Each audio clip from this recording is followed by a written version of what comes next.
Hello, fellow homebrewers. JP here, and I want to introduce to you the brand new Brew-Built X1 Conical Series available at More Beer. More Beer sells the highest standard in homebrewing equipment, and the Brew-Built Conicals are just that. They're made from mirror-polished 304 stainless steel, and they come with loads of features that you and I have been looking for. They have a full 2-inch bottom dump valve, which will eliminate your clogging issues, while the sturdy base includes 4 reinforced legs, just like those big Pro tanks do. More Beer also carries the Brew-Built line of options and add-ons like casters, pressure kits, and even external glycol chillers. So you can find out more about the new Brew-Built X1 Conical Unitanks by going over to morebeer.com for detailed videos on the entire line of Brew-Built Conicals. You can trust Brew-Built with your next fermentation, and you can trust More Beer to find the right conical for you. Brew-Built at morebeer.com. The Brewing Network Sunday session is brought to you by the badasses at More Beer. Visit them at morebeer.com. Great beer is about drinkability. Doesn't matter the style. You guys are like walking beer Wikipedia. That's the first time that you've ever accepted me as a person. Or you have a fermentation in your gut. I'm jet propelled at all times. How many guys do you think that you have the privilege to slap? Somebody who's never tasted a commercial example, and this is how you know everything about this beer? Please, you don't. I think that's bullshit. I think it's bullshit too. Wow. Are you guys going to arm wrestle? No. We're going to teabag fight. Yeah. You heard of Junkyard Wars? Can I get another high five, Beavis? Now, live from the Brewing Network studios in Northern California, this is the radio program for home brewers, craft brewers, beer lovers, and beer geeks. It's your only source for live beer radio that brings expert brewers together with, well, expert drinkers. This is the radio program with a head on it. This is The Session.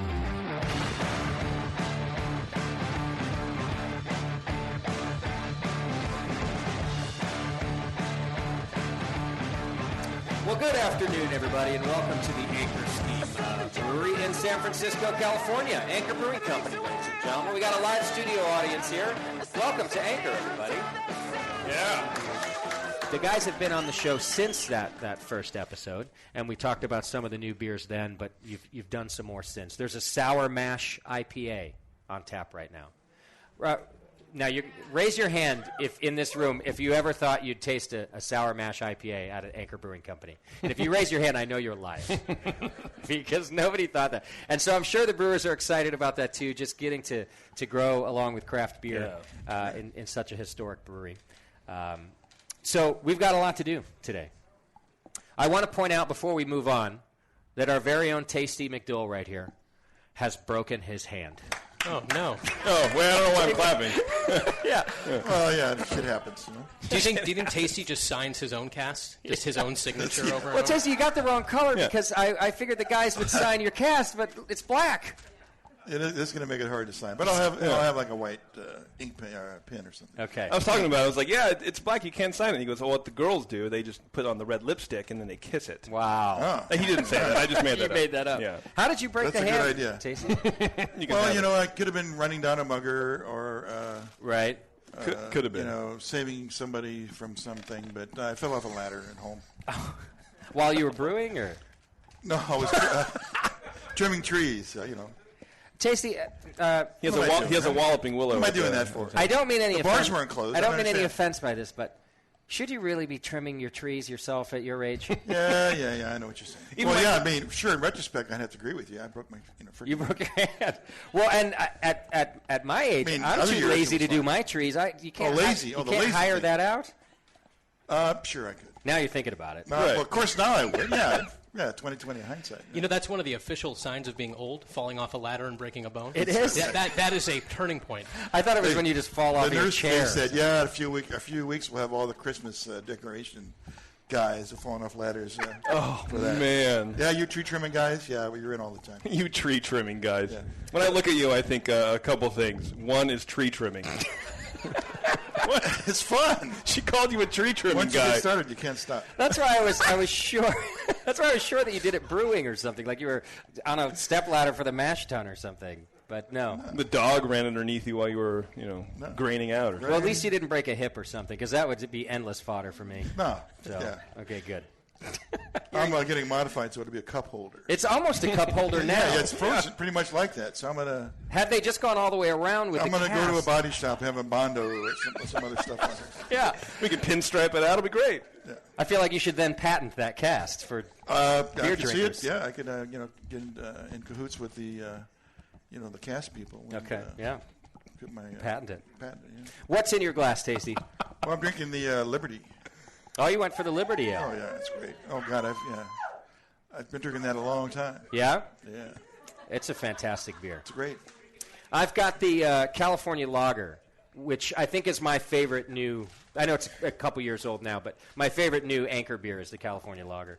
That and the Breckles Brown. Is it Breckles? That's great beer. Yeah. Isn't that a fantastic brown? Love that brown.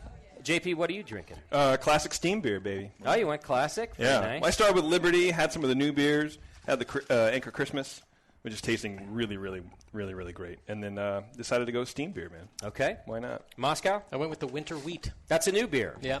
Okay. I did have the steam first, though. Nothing beats the fresh steam at the brewery. Yeah, I had that first, baby. too. Yeah. So I walked back through the brewery, and something in the open fermenters is at High Kreuzen. Did you guys go back and see that at all? Isn't that a beautiful site? They're It's big really cool. open fermenters, and it's like almost overflowing. Yeah, we missed that a lot when we started doing Iconicals, and it kind of takes you away from the living organism that you're actually taking care of. Yeah. It's so bringing Carboys, we've seen that, but here on such a large scale, Yeah. it's really cool. What beer is that right now that's at High Kreuzen there, guys, that we saw back there? It is the steam. Okay.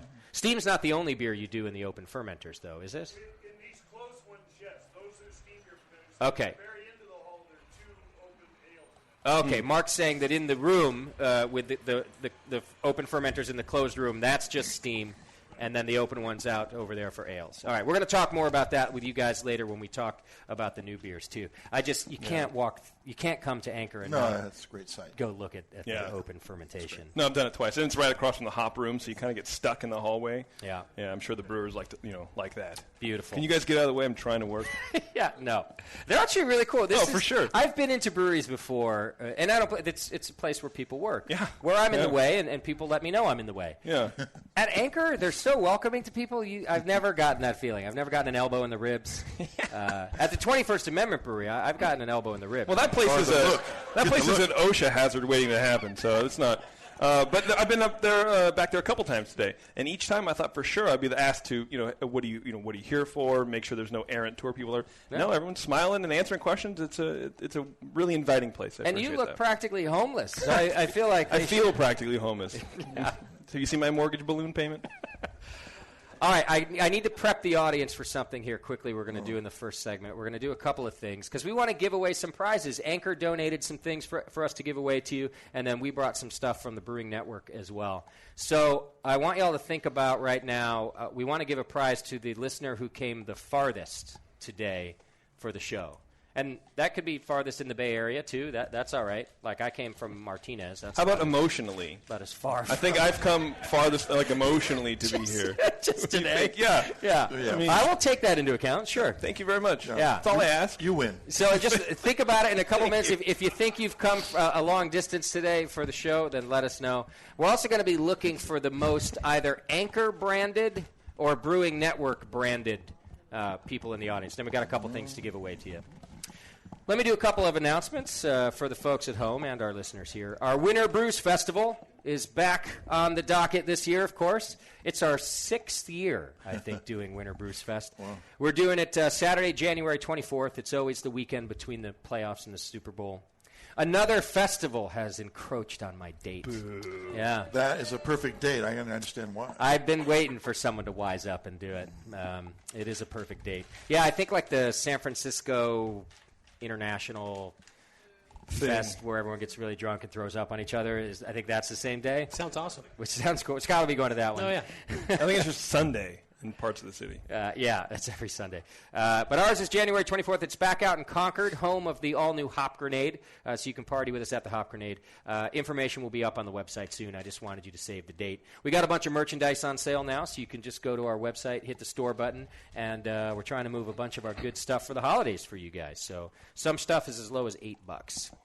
Another big announcement. This one's fun. As some of you know, some of you love, some of you hate, the Brewing Network has won Brewing Network Club of the Year in the national homebrew competition 4 years in a row, I think. Have you guys heard about that? I mean, Matt, have you heard about that Matt, at all? Matt, how many years have we won? It's 4, right? Matt Peterson from Doe's. He's always keeping track for me. Beer pal. And he is kind of a beer pal. That's good news. So when we won it this year, Rogue Brewing Company gave our club a prize, which is for 2 of our club members to go up to the Rogue Brewery. They're going to put them up at the apartment house above the Rogue tap room. Yeah. And then there's going to be a brew day. I think we can go to Rogue Farm. We're doing this whole thing. So what we've done is we've compiled the names of all of our club members that entered both the first and second round of, entered the first round of the competition, and then, of course, won and made it to the second round. All of your names are in a hat. We're going to do a drawing for 2 winners this week. And so you'll be getting an email from the lovely Bevo sometime this week if your name was drawn, and you'll need to let us know if you can go. If you can't go, we'll keep drawing names because we want to make sure people can do it. And just because we're kind of mooches, Tasty, we're going to go along the road trip. Yeah, of course. What about me? Yeah, you too. All right. So you should have entered a beer. Lazy. Right now, the plans are that we're going to steal the White Labs just got a new RV, and they're longtime sponsors of ours. They don't know that this is part of like their a sponsor 3-car train, package. I think. But yeah, huge. We're going to steal the White Labs RV and take the Brewing Network crew from here all the way up to Rogue in Newport, Oregon, with some stops along the way. Probably throw up once or twice in Chris's new RV. Yeah, that road going into Newport is pretty switchbacky, man. I think it's all leather and stuff inside. You just hose it right off. Isn't it one of those RVs that requires like the Class A or the different license because it's got like the triple axle? It might be that big. Well, does any of us have a Class A license? I can take care of it. It'll be fine. Good. Piece of cake. Good. No problem. I know a guy, then Tenderloin, print him out just fine. It'd be great. Yeah, we'll all be licensed by the end of the show. So we're doing that trip. So look in your emails if you're a member of the BN Army Club. Not Matt Peterson. Did you tell him about the T-shirts? The Not a Real Club T-shirts? Oh, did you see our T-shirts, Beer Pal? They're in our store now. They're really nice. I think you're going to love them. In fact, I'll give you one if you want to wear it. No, he pays double. He pays double. It says the Brewing Network Club, not a real club since 2005. That's right. And we're going to wear them proudly, hopefully at the National Conference. Yeah. Now, because Warren and I entered under the Brewing Network, was he not included in the drawing because it was attached to me, and I'm assuming employees can't win also? Well, he's now a co-host as well, so Warren, I'm sorry, one of the perks of being a co-host is you don't get shit anymore. Yeah, and you're such a low man on the totem pole, you can't go anywhere. Yeah. It's like a lose-lose. Yeah. Yes. Beardy does the best job here. Yeah. So be on the lookout in your inbox. I think it's going to be a lot of fun. We're looking to do the trip in the middle of March. Give everybody enough time to plan. And then, Taze, you're not doing anything. I'll be healed by then. So you'll be good. I'll be healed by then. All right, you can support us by doing your Amazon shopping. Just click the Amazon link on our homepage. You can also subscribe and join the BN Army. That enters you into the More Beer monthly donation giveaway. Chance to win $100 to our wonderful sponsor, More Beer, every month. Get all these updates and more over on Twitter and Facebook. Send your show ideas to Scott the Jew. That's Scott at thebrewingnetwork.com. And send your feedback to feedback@thebrewingnetwork.com. Do we have a Twitter game today for our remote broadcast? Yes, sir. Excellent. Twitter game is brought to you today by homebrewstuff.com. Everything you need for homebrewing over at homebrewstuff.com. Look out for their Black Friday specials. Yeah. All right, JP, what do we got? Well, I figure since the folks at Anchor are so inviting and nobody kicks anybody out here, you can pretty much just go in any room and any door. Don't to say I'm suggesting you do that. Right. But someone's going to get kicked out tonight, I think. Probably me. The BN crew is a little rowdy, especially the Brewcasters. Doc is here, especially with Big Tim. I feel like something's going to happen. So somebody in this room will get blackballed by Anchor, I think, by the end of the night. And I want to know who the audience thinks who that's going to happen to and why. What's going to happen? Are they going to fall into a boil kettle? Are they going to do a high dive into the High-Krausen open fermenter? What crazy thing is going to happen? Well, now that you gave me a couple ideas. That's all I am. I'm just an idea guy. What do you want? Was that the voice of Nicole or Susie? I can't tell because they're both crazy, and I would put them on the list. They're both here, listeners. I'll do it. I don't care. Let me add it. All right, that's our Twitter game today. You can play by tweeting in as usual, and at the end of the show, we'll see what your answers are. Yeah. All right, folks. So I warned you that I want to know who came the farthest. So raise your hand for me if you think you've come a good distance. Doc's brother, Big Tim's back there. How far did you come? Where'd you come from? 445 miles from Lake Elsinore? Lake Elsinore, California, in Southern California. We had another hand over here. Did it go back down after you heard 400 miles? 5,500 miles. Wow. From where? From Brighton in England. Wow. You came out just for this show. That is so nice of you. That is wonderful. I can't. Can anybody beat 5,500 miles? It's unlikely. No. Someone doesn't even like beer and came. One of the anchor staff back there says he can beat it. Yeah. From Portugal. That's a little farther. But you didn't come just for the show. You're here like on an internship, or does he work here now? Just for the day. Just for the day. You're fired as soon as you're hired. Yeah. What's your name in the back? Megan? You're our winner. Farthest traveled today. All right, I think we've got an Anchor shirt and a Brewing Network shirt for you here today. So thanks for coming out and joining us. What was the other giveaway that the most branded person. So I wanted to see if there was a most Anchor branded person, but I don't see a lot of Anchor gear out there. I was going to say the most branded person would be Tasty. Yeah, right. Right. Yes. Just in general. Right. That's just a hat? Is that all we got? We got an Anchor hat here. Oh, we got another Anchor hat. There you go, Richard. Oh, yeah, we there. have 2 hats. So 2 hats. And a jacket. Oh, we got an Anchor jacket in the back. That's at least a little more expensive. All 3 of you knife fight in the fermenter. Anybody else with Anchor? More than one piece of Anchor gear on. Okay. All right, we're going to have to switch over to Brewing Network then. How about multiple pieces of Brewing Network gear? There we go. I got T-shirt and hat. Nick, there right you here. go. 2 pieces. Is that Anchor? Sully's branded with his 21st own. Amendment. 21st Amendment. I think he just stamp. tipped his hat to us. That's all. Top of the morning Yeah. to you. How about Anchor or Brewing Network tattoos in the room? Oh, that's an auto win. Bevo wins. Yeah. Bevo's got both because she's a tramp. Anybody? No Anchor or... all right, so far we got 2 pieces of Brewing Network gear. That's our winner right All there. right. Give that man some more Brewing Network gear. Why not? That's what he needs. Justin, you have the Anchor tattoo. I do. You're the Anchor tattoo. Look at that. I've got an Anchor tattoo, Mark. Don't look at it too closely, though. Yeah, the rest of it is something else. All right. It's a bushy anchor. All right, so here's what we're going to do. We got a lot to do today. We're going to talk a bit about the history of the brewery when we come back. And today we're going to focus kind of on the brewing equipment. Because if you go back to the BN archives, you can hear a lot about the actual history, how far the brewery's come, how long it's been here. Today we want to get a little more technical and just talk about some of the equipment that's changed. And maybe some of the equipment that will change as they're doing new beer styles. Then we're going to talk about new beer styles with the guys. So you're going to hear a lot from the Anchor team today. And I think we're going to have a lot of fun doing it. What do you think, guys? Sounds good to me. It's the session, live from San Francisco.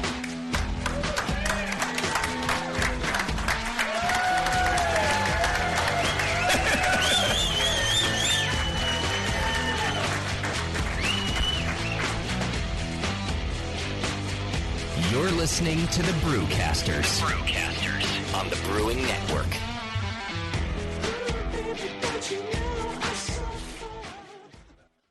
Since the first time the Brewing Network microphones turned on, More Beer was behind it. More Beer sponsors the programming on the BN because, like you, they love brewing. And like the Brewing Network, they love sharing their knowledge. Morebeer.com isn't just a website to place your next equipment or ingredient order. Morebeer.com also gives you access to free beer information that will make you a better brewer. Go to morebeer.com and click into the Learning Center. You'll find podcasts, technical facts, video tutorials, and more, including access to The Buzz, More Beer's social network of more than 5,000 members. And some of them might even be crazier about beer than you are. Get over to morebeer.com today and take advantage of The Buzz, the forum, the Learning Center, and make sure you're signed up to receive the newest More Beer catalog. More Beer, bringing you absolutely everything for beer making. The 21st Amendment. Watch out! Do you like beer? They make beer. Watch out! Do you like friends and fun? They make friends and fun. Watch Do out! you still like to have a good time? The 21st Amendment. Watch out! The 21st Amendment in San Francisco, located at 563 2nd Street, 2 blocks from the building where baseball is seen and played. Try their beers in the pub or try them in the can, featuring Monk's Blood. Made with real monk. Watch out! So why not have the best time of your life? Go to the 21A and Sean O'Sullivan will personally greet you with a can of Monk's Blood. The 21st Amendment. Watch out! This advertisement is not in any way affiliated nor associated with the 21st Amendment Bar and Pub, nor its subsidiaries or affiliates. This telecast is not copywritten by the 21st Amendment for the private use of the Brewing Network. Any use of this telecast without Jamil Zainashev's consent is prohibited. Suck it, JP. Tonight is the night. We bring the creature to life, Dr. Blickmanstein? Yes, J.P. Gore. Everything is perfect for my next fermented creation. But, Doctor, the storm is too far away. We'll never have enough power to isomerize the creature's alpha acid. Yes, J.P. Gore, we will. For I have in my possession the Tower of Power! Blickman's new Tower of Power is the evolution of automation. Control hot liquor, sparge, and mash temps like a pro. The Tower of Power is a high-quality gas-fired rim system that works with your current brewing setup. With ultra-precision, the tower can hold your mash to 1/2 of a degree Fahrenheit. Precision and repeatability. The Tower of Power is the answer to automatic, fast ramp times. See more at BlickmanEngineering.com. Bring your next creation to life with the Tower of Power. Dr. Blickmanstein, with the Tower of Power, you can probably give me an afternoon at the pub to enjoy a pint. Don't be silly, J.P. Gore. We have beer to brew.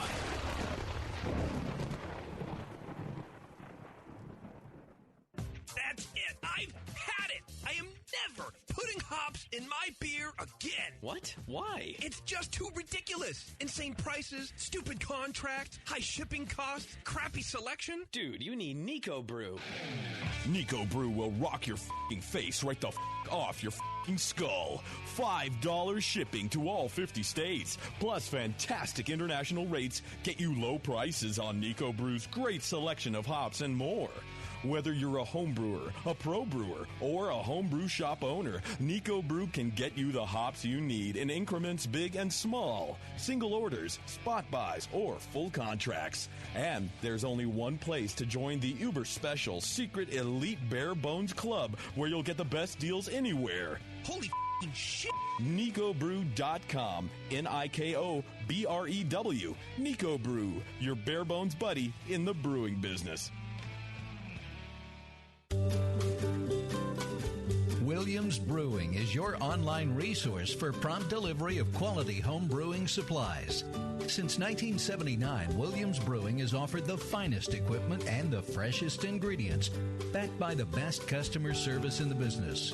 New items include the Big Oxygen Kit for economical wort aeration using common welding oxygen tanks, and the Unistat line of external thermostats for easy control of both electric heaters and refrigerators. In addition, they've just mashed their new oatmeal stout malt extract, so you can make those tasty winter oatmeal stouts and porters without mashing. Go to williamsbrewing.com today and browse their vast selection. That's williamsbrewing.com. Orders placed by 4 p.m. Pacific Time weekdays ship the same day. Brewing is easy. The Williams way.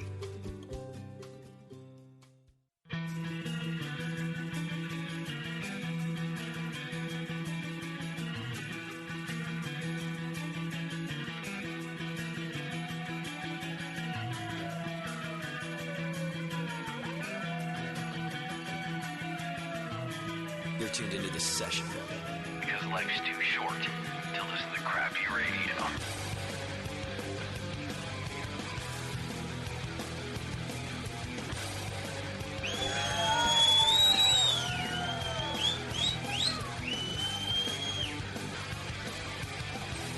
That's right. Welcome back to the program.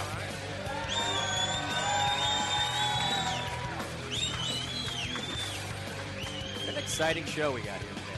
I'm telling you, these remotes, you guys might change my mind about doing remotes, Mark. That's great. I'm glad we finally made it here. Yeah. When you called us for that first visit and you said, "Oh, come out, we're going to be going 4 hours or whatever," I said, "No way. We're just going to be staring at each other," And yeah. I didn't realize how good you guys were at keeping a conversation going. I said, "Well, look, I got to be out by 8, and let me bring 2 guys from the brewery." And we brought Bruce and Mike. And when we got there, they talk about just going into the bedroom. That place was the ultimate guys' pad. Yeah. It was so cool. You'd walk in there, big kegerator, home brew system. I mean, it was just heaven, especially for the 3 of us old married guys. We just wanted to move in. and I have to admit, we were all well into our 30s and still living in that bachelor pad as well. So I don't know that I'm proud of it or ashamed. I think you can be proud of it. Okay, good. Thank you. That was a good place. Good place. Our big kegerator that we had there, we had like a 4-door, 3-tap. That came from a strip club, if that makes it even better. Oh, that does. Yeah. That does. Absolutely. I thought so. Yeah. So with me on the program right now, of course, we have Mark Carpenter, and he was the brewmaster here for years at Anchor and still heavily involved. And then next to Mark is Dave Burkhart, who, believe it or not, Anchor has their own in-house historian. And yes, I do. And that is Dave. Yeah. So welcome to the program. This Thank is you. Dave's first time on the Brewing Network. I think so. So yeah. Don't worry, you'll hate us by the end, too. Yeah, well, it's nice here because we'll never run out of beer. Right. That's much better. It's much better than your house. Or you weren't going to run out of beer at their place, I guarantee. Oh, yeah? Well, sometimes we would run out of good beer. I'll admit that. There you go. Then we're just dipping into whatever was left over from something. Well, any beer's better than no beer. We all know that. Now, joining us on the program today, I invited our good old friend Sean Sully O'Sullivan on. It's great to be here over here in the corner here. I feel like you're head man. Yeah. Now, I invited Sully to come out, for one, because he's a longtime friend of the show and always a great co-host. But also, I know that Sully is a real fan of Anchor and always has been. Yeah, I really have. I mean, I was just kind of reminiscing as I was driving over the Bay Bridge today. The first time I came to Anchor was in 1992. I was actually visiting my brother and sister-in-law who were living in the Bay Area. And this is back in the days when we used to really release the Anchor Christmas sale the day after Thanksgiving. Yeah. And I managed to talk my way into the tour. And I came here, I remember walking up these stairs with the tile and the brass. And I was kind of blown away. I was totally pulled in from that moment on. And I love this place. I hold it near and dear to my heart. I talk about it all the time when I travel, about how close we are. Our little brewery over there on 5637 What's the name of that brewery? I really do. I mean, every time I walk up those stairs, it's like the first time.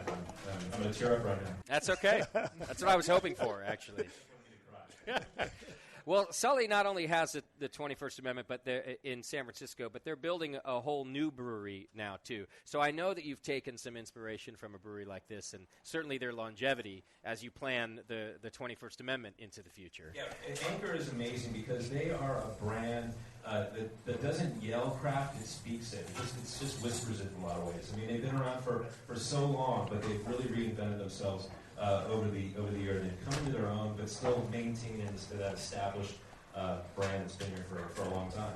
So as a guy who's had a brewery since 2000, you kind of hope that you have that same sort of longevity too, that you're sort of like holding true to what your brand standards, your beers, the things that you want to get out of this company. So I think that Anchor's done an exceptional job of that. I agree. Dave, our in-house historian, what does an in-house historian do on a day-to-day basis at Anchor? Well, you see part of it in front of me here. This is Anchor Porter. And I guess I started getting interested in history, and actually even in the history of San Francisco, just because working around this place is so great. I mean, practically everywhere you go, you almost trip over history. And everybody's so busy making beer and bottling beer that hardly anybody since 1896 had taken the time to go over to the library or do a little research or figure this out or figure that out.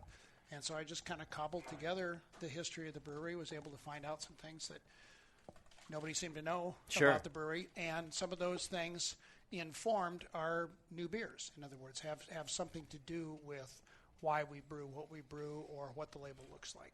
Give us an example of that, something that you discovered that helped influence a new beer. Well, I think the easiest answer to that is Breckles Brown. Okay. And after the new owners came in, we were looking around for a first beer to do, for the new brewery. And Mark had a great idea, and that was to sort of recreate one of the great brown ales that we made as a Christmas ale back in the 80s. Okay. But with a spin with a little different hop, a Citra hop. And so, but we were looking for a label and looking for a name. And I'd researched a lot about the history of the brewery, and the original brewmaster was named Gottlieb Breckel. He came over in the Gold Rush, worked at a bunch of different breweries, and then in 1871 bought a little beer and billiards saloon up on Pacific Street right here in the city, and renamed it the Golden City Brewery. Okay. And 25 years later, that brewery was bought, and the name was changed to Anchor. And so it was kind of a nice way of us sort of seeing our prehistory. We've always talked about going back to 1896. Which is the earliest, basically, that we were in the city directory. But Okay. it's kind of nice to see some history before that. Absolutely. And that became the name of the beer, Breckles Brown. I love it. I like that you don't have to invent some crazy names like a lot of breweries are doing now. You actually took a piece of your history. You know what I'm saying, Sully? What are you saying? Yeah. Are you making fun of Hell or High Watermelon Wheat Beer right now? No. It's Back funny. in Black IPA, you're gonna pull that Yeah, out. oh, yeah. It's funny you should say that because we were just talking about possibly doing a retro label for a beer. Oh, yeah. Maybe next year. And I said just off the cuff that we're actually a brewery that has a retro. Right. A lot of breweries look around behind them and they go, hello. Retro. Nothing's there. Maybe something from early 2000? Yeah, exactly. What are you saying, Dave? No. So it's nice to be able to look back and sort of rediscover these things, both in terms of the beer recipes that Mark's in charge of and in terms of the labels and the things that inform the labels that Absolutely. I'm in charge of. This is stuff it seems like you guys are starting to really have fun with as a brewery. Instead of being the brewery that we look at, and we look at it very respectfully, as the guys who have been here and done this for so long, now we're looking again and going, yeah, but what else? What's happening now? And you guys are able to draw from the past to create something new and exciting, like Breckles. Absolutely, and always with our take on it. In other words, we don't have to try really hard to be a craft brewery. We Sure, are. right. We don't have to really shout that from the mountaintops. And the nice thing about that is it gives us kind of the freedom to do almost anything we want. So that's one of the reasons we created the Zymaster series a few years ago, particularly to give Mark a chance to create beers that didn't have that weren't in the sights of the marketing department or the sales department or the accounting department. Okay. But that we just wanted to get out there, put in kegs, put in 22-ounce bottles, and see how they flew. Yeah. The very first one that we did was Anchor California Lager, and that was my get favorite. out of the Delicious. ballpark. Yeah. And, if I could interrupt go for ahead. just a second, I think that's a real good example of Dave's research has been come in so handy because when we wanted to do the lager beer, which was actually Mike Lee's idea, he and I were talking it over about what should be our first Zymaster series, and he said, well, we should do a lager, and I thought, oh, geez, like, my lager's so boring, and but then I start to think, well, every time I tell the steam beer story, I'm talking about lager because I say steam beer was created because they wanted to make lager and they couldn't make lager because they didn't have refrigeration, and so I thought it might be fun to try and recreate that very first lager made in California. Okay. Which I thought was probably a pretty easy thing to duplicate because and then Dave did the research, found out it didn't come along until 1872. Well, by then they were growing lots of barley in California. Sure. They would have had cluster hops growing because they were the oldest hop in America, and they did great in California. So that became our California lager, and Dave's research really put some real character to it because we found that very first brewery in the Boca Brewery, right, in Boca, California. Okay. And they had a beautiful label that we were able to draw on for cues for our California lager labels. So let me get just that story right. The Boca Brewery was what is that what Anchor Steam was essentially designed from? No. Steam I thought precedes lager. It precedes it, yeah. See, those brewers wanted to make lager, those first brewers out here. You have to keep in mind, before the gold rush, there were no breweries in California. Okay. They were all wine drinkers. The guys who drank were all wine drinkers. Okay. But with the gold rush came the brewers, and they couldn't make lager beer. Lager beer was news sweeping the world, but they didn't have refrigeration. They didn't have time to build ice houses and harvest ice. So they used just old world brewing methods, like for alt beer and Kolsch and those methods. But yet they kreuzened it like you would a lager. Got it. Okay. And then that beer just took on this nickname steam beer. As soon as they did make lager, or could, which 1872 was the start, they did, and then lager took over. Steam beer only survived because that simple brewing method, using these open fermentation, only ambient air temperature cooling the beer, could only survive year-round in San Francisco in California. Okay. You couldn't do that over in Sacramento. It was way too hot in the summertime. But in San Francisco, you could brew year-round. And so this little brewery survived. Okay. And held on just by a thread. And then Fritz, you know Sure. the history. Fritz Then bought it and revived it. Yeah. So the California lager was based on what beer? It was based on what we perceived to be the first lager made in California. And that was at the Boca Brewery. That was the Boca Brewery. We didn't have their recipe. Okay. But, boy, we had a pretty good idea what it would have been. Okay. And we know what the alcohol would have been because it would have been standard lager. We really believe we know the hops that are in it. We know it would have been California barley. So we really think we created or recreated their beer. We hope. What were the hops? Cluster. Okay. California cluster. They were brought here. They grew in New York. It's the oldest hop in the U.S., by the way, and they don't even know if it came from England or the Netherlands. It's so old and crossed with an American hop, grew in the East, and then they started growing it in California, and it grew like crazy in California, all up through Sacramento, Hopland, and Santa Rosa. That was all cluster hops. But then the hop growing moved up to Oregon, Washington, and that area. But so all the breweries in California use cluster hops, and they may have brought in some other hops, but they would have used clusters, because they had them. They were growing here, and yeah. Okay. What Boca was able to do that none of the breweries before it could do was make a true, genuine California lager, and the reason they were able to do that related to the railroads. The railroads were being built over the Sierras. They needed lumber for the railroad ties. They had a pond up there that they could float the lumber in, and in the wintertime, that pond froze over. And somebody got the bright idea first that they would create ice house and sell ice. Okay. Ice was a rare bird back then. I mean, it was really difficult to get. Most of the ice in San Francisco in those days actually came all the way from Sitka and was very, very expensive. Wow. So first they had an ice pond, and because of the railroads, they were able to ship that ice even to San Francisco. Then, of course, first winter, guess what? The ice, everything froze over, and somebody thought, well, we could also make beer here, couldn't we? Sure. And so, so that's when the Boca Brewery got built, and their very first, although there were experiments before, their very first release was just in time for America's centennial in 1876. Yeah. And they were shipping their beer down to San Francisco.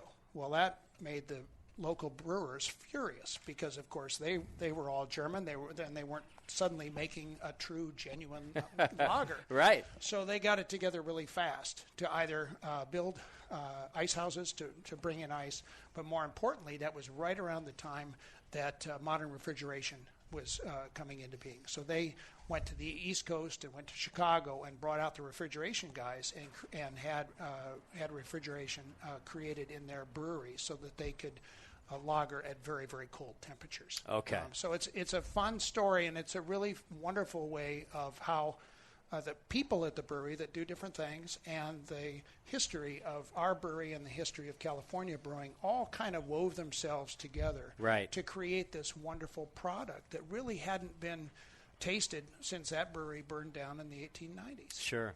This is the fascinating stuff to me. Yeah, I just wish I had a history teacher like Dave. Yeah. I would have done a heck of a lot better in history. I mean, Dave and I are close to age, but I mean, just to hear what you're saying right now is a real treat. It boggles my mind to think of ice as a commodity, like new technology. Like I get upset still when the Wi-Fi doesn't work on an airplane. Right. And these folks were cutting ice out of a frozen pond. Exactly. To make exceptional beer. So these are our first craft brewers here. Yeah. I guess we didn't call them that then. We called them brewers. And the California Lager, I hear it's doing really well. I mean, it's kind of circling back around to what you said earlier. I mean, it really kind of fulfilled a void that wasn't out there for craft brewers. You really don't have. We're all like very focused on IPAs and other ales and all that, and to have a lager come out like that and to be able to put it and have it be successful. I mean, and also to put it in cans, by the way. Congratulations. Cans. That's right, cans. Yeah. It's pretty amazing. So I really enjoy that beer. Yeah, for us, we were surprised that it became, in its first full year, which was 2013, it became our number 2 beer. Really? Wow. I mean, that quickly. Just like that. Oh, it just tastes fantastic. And it's not really the new kid on the block kind of a beer. I mean, it's a beer that I think most people that try it, whether they're into craft beer or not, really like it. Sure. So talking about the canning is a good time for, I wanted to talk about some brewery upgrades and things you've done throughout history. And we can maybe start with canning and move backwards if we need to. But that's interesting to me that you guys chose to put in a canning line. And you've been doing bottles for years. Mm-hmm. What was attractive to you about cans for beer? Well, I think the big attraction is that, all brewers have been looking for a package that's a little lighter weight that can be used around swimming pools, and if you're going camping or whatever. It's convenience. It's convenience of cans. We tried the plastic bottle. Fritz years ago wanted to can. But at that time, there was no inexpensive canning equipment. And we really didn't have the space here to buy a good-sized canning line used, and put it in. Then the plastic bottles company came to us and wanted to make a plastic bottle for us. It was our shaped bottle, and so there we go. What happened with those? We still do it, but not in a big way. I'm not real happy with the bottles for long-term storage, but we sell them at the ballpark. We sell them at a few golf courses, things like that. Are they, just from the technical standpoint for our homebrewer listeners and everything, compared to glass, where does the plastic bottle, does it hold up as well? A beer starts to age. You put it in a bottle, it starts to age. And let's say they're both going along just fine. The glass bottle will start to slowly taper off. The plastic bottle, it seems to me, I'm just going from my own experience, it seems to me it goes along and it doesn't age much, but all of a sudden then it just drops off a cliff. Oh, interesting. Okay. Yeah, and it doesn't have the longevity, I think, of a glass bottle. So we've never wanted to have it out there in the general market, but we've liked having that thing for the ballpark or a golf course or the swimming pool. It is lightweight. It's fun. It's real lightweight. Yeah. And then we certainly aren't the first micro to start canning, and it's Sean beat us here. Did he say something about cans? Yeah. Does somebody know about cans on the panel? Yeah. That's right, cans. But they were certainly accepted by the public when the first small brewers started to do it, and I think our leaders saw, there's a spot for that, and this lager might be a good one to start with, and it's a beautiful can. It is, very nice. And now you can get inexpensive canning lines that'll go fast enough to do reasonable amounts of production, and so we made the decision to go ahead and install this little line. Yeah.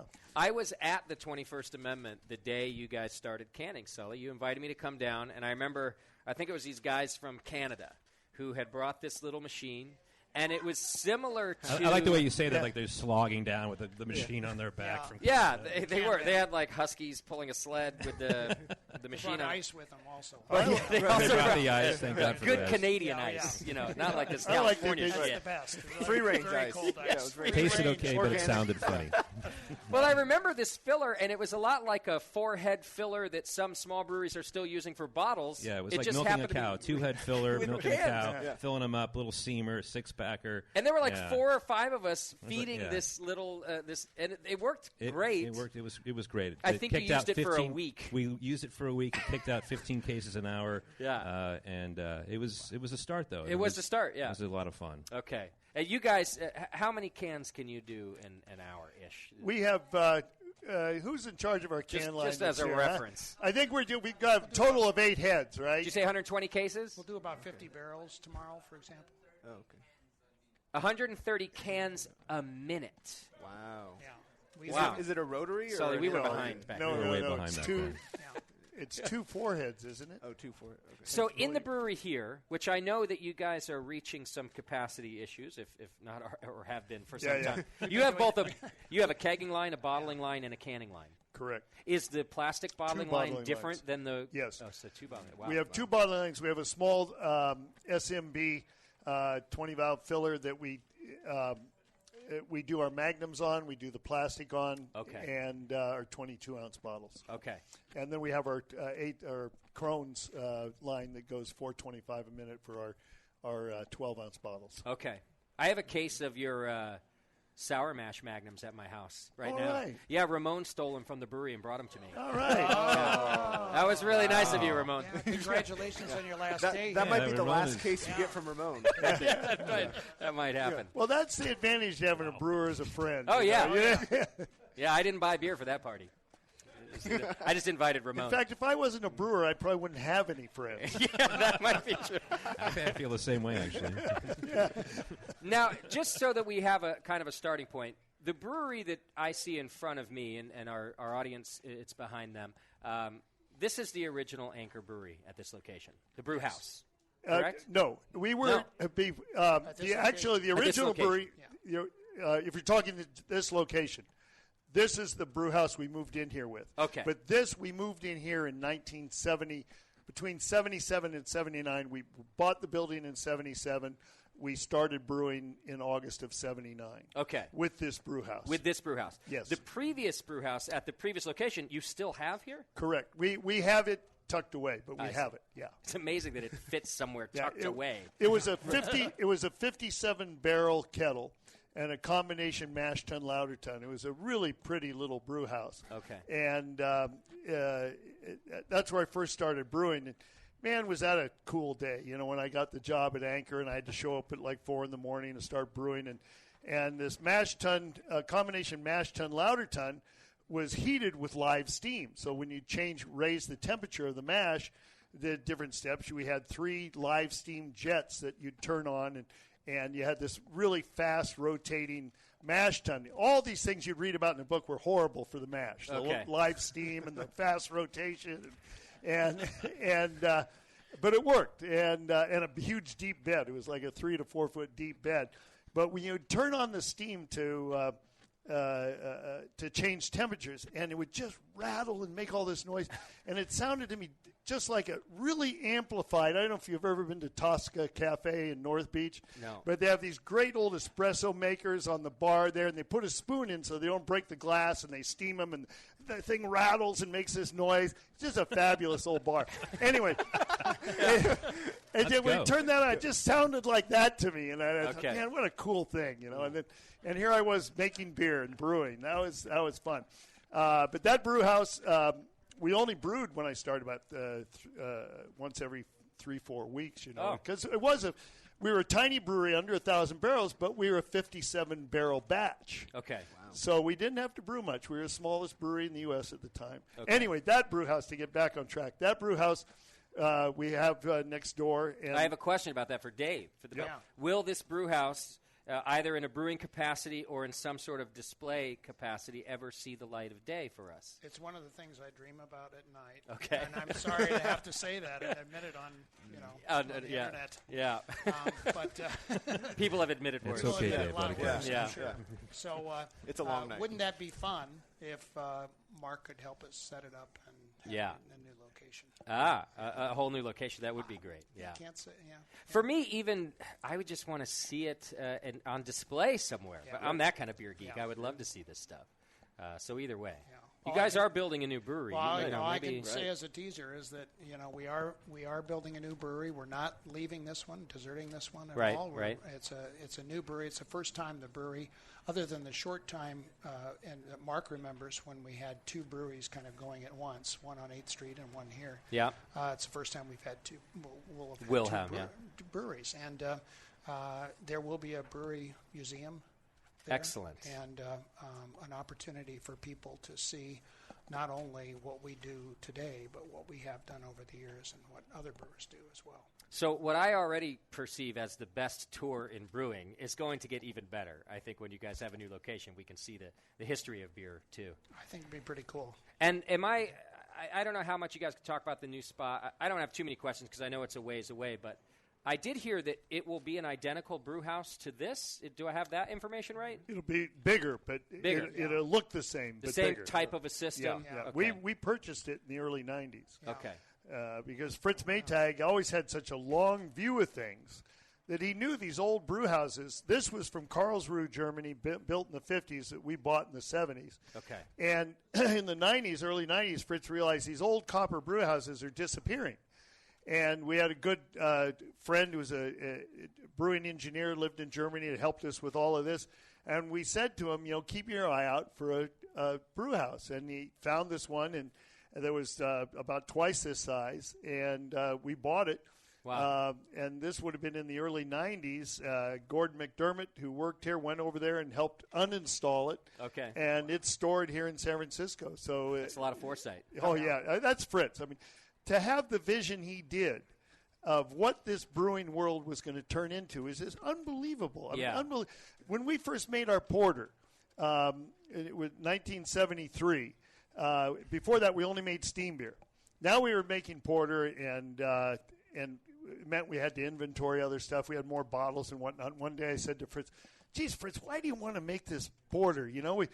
Steam's going well. This is just more work for us." And he said, "Well, look, Mark," he said, "I don't want to be known just for Anchor Steam. I want to be known for Anchor Steam, Anchor Porter, and this ale and that ale." And because what's going to happen is down the road there are going to be hundreds of small breweries around the United States. And wow. Hundreds. Hundreds. Hundreds. Yep. I'm pretty sure Fritz was an alien from another. Yeah. He knew things that he shouldn't have known. Because, I'm thinking, what is this guy smoking? Yeah. Right. Because if you looked out our door, there were 3 other breweries in San Francisco. There's Ham's, Lucky Lager, and Berge. There was no other small brewery in sight, Right. But Fritz really had this long vision and was willing to hang in there and make interesting stuff. And if you look at our lineup, all those beers that were the first of their variety in the U.S., when we made our porter, there was not one porter being made in England. Wow. So not only did this create a whole industry in the U.S., it really recreated world beer. In fact, just recently I've started saying that American brewers have turned the brewing world upside down. That's true. My son and I were in Munich just this last March, and we went to a small brewery, and they said, "Oh, we got our Bock here. You got to try our Bock." It was an IPA. As simple as that. Right. American hops IPA that they're calling a Bock. That's how they get the Germans to drink it. We call it a Bock. Yeah. It's like an IPA. And when you have Germans using American hops making IPAs, you've turned the brewing world upside down. Yeah, absolutely. The Cascade hop is used throughout the world now. Yeah. And in England, Belgium, France, Germany. American brewers have turned the brewing world upside down. Go America. Go America. Yeah. Sorry, we have to do that every now and then as Americans. That's right. Sort of in our DNA.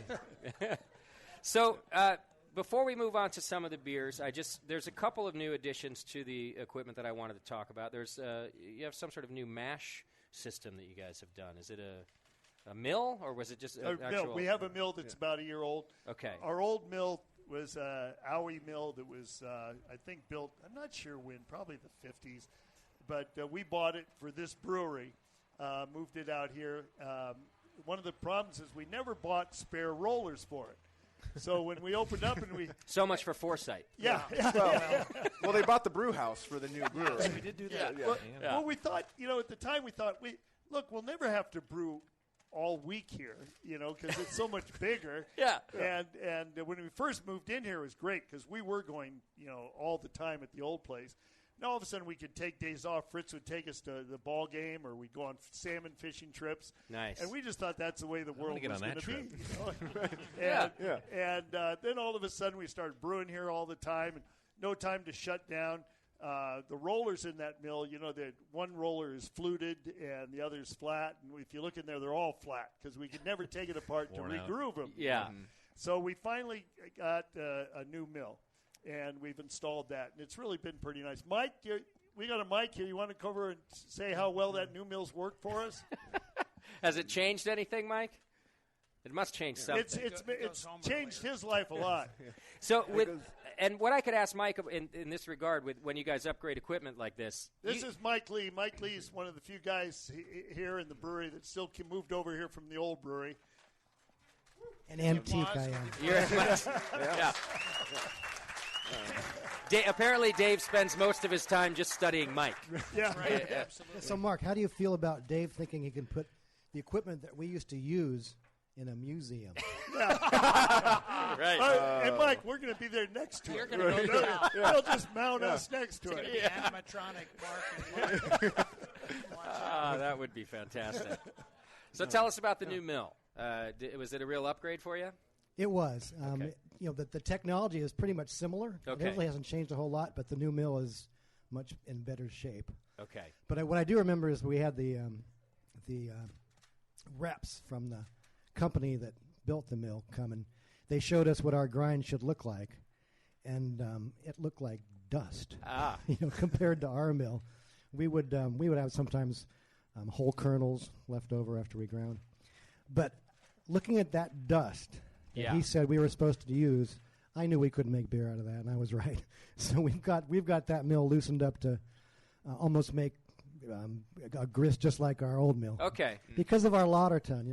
Our lauter ton was designed to make really light beers, and we're making much heavier beers, and the bed's too deep for that dust that those German brewers make beer out of. And these are real issues. These are real issues with the brewery.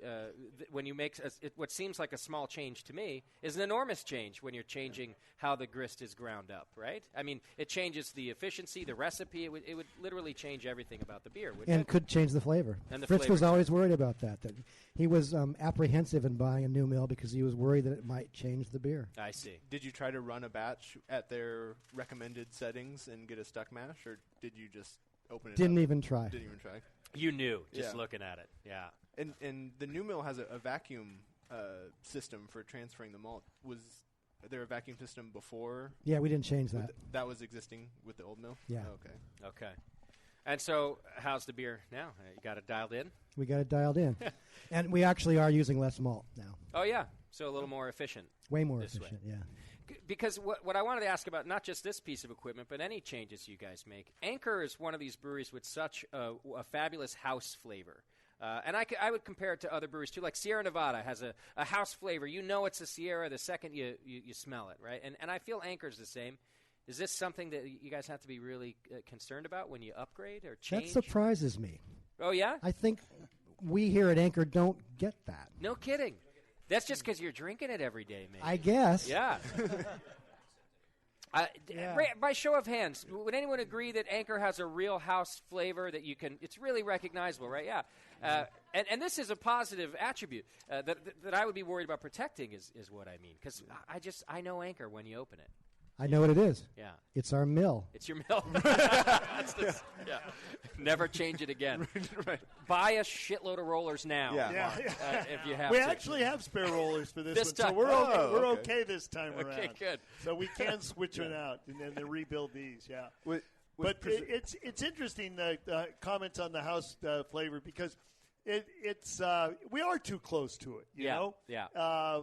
These are our beers. So we were talking earlier about the winter wheat and what style of beer it is, and I thought we didn't even look at what style. We're just trying to make beer here. And then it's up to you guys to tell us what it is, and there is a house flavor, but that's a good attitude.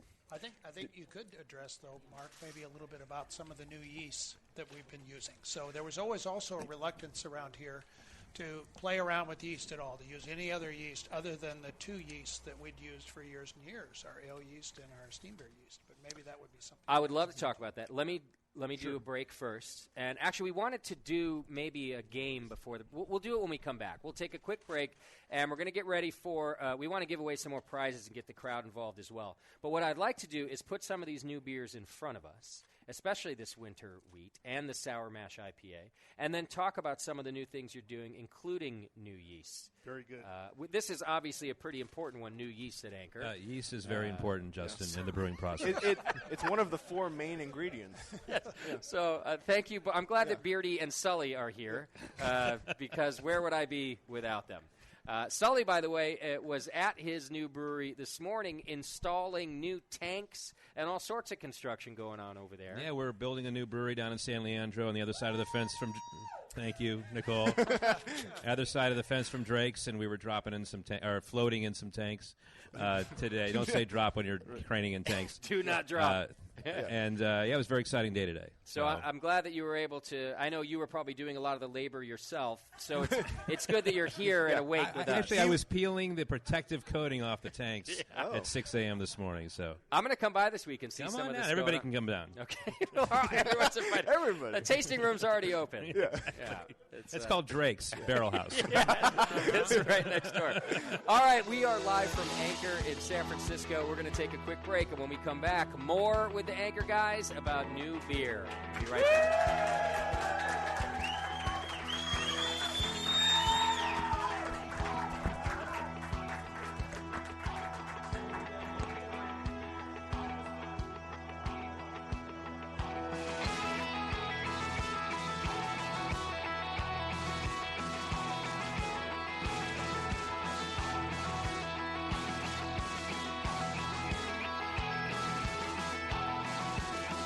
You're listening to the Brewcasters. On the Brewing Network.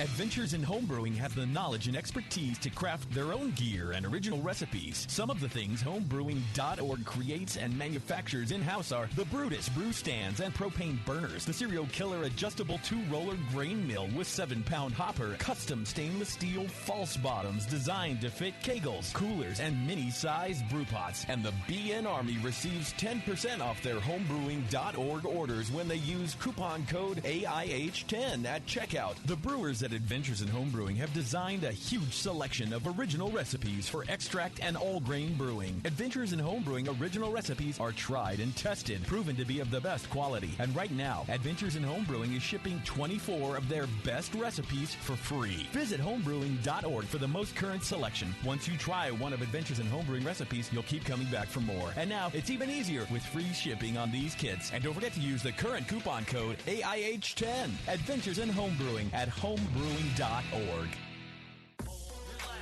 Are you a member of the American Homebrewers Association? Well, you should be. Members of the AHA can focus on brewing beer, and the AHA takes care of the rest. The American Homebrewers Association advocates on behalf of homebrewers like you to legalize the hobby in all 50 states and make sure that beer laws make sense. Plus, there are many great benefits that come with your AHA membership, like pub discounts that give you awesome deals at bars, restaurants, breweries, and more. Zymergy Magazine and eZymergy for tons of articles, how-tos, easy-to-follow recipes, and news about the hobby you love. And access to the members-only content on homebrewersassociation.org. But the AHA can't do it without your support. Join today so the American Homebrewers Association can keep fighting for your home brewing rights. Visit homebrewersassociation.org or join right now from the homepage of the Brewing Network website. Relax. Don't worry.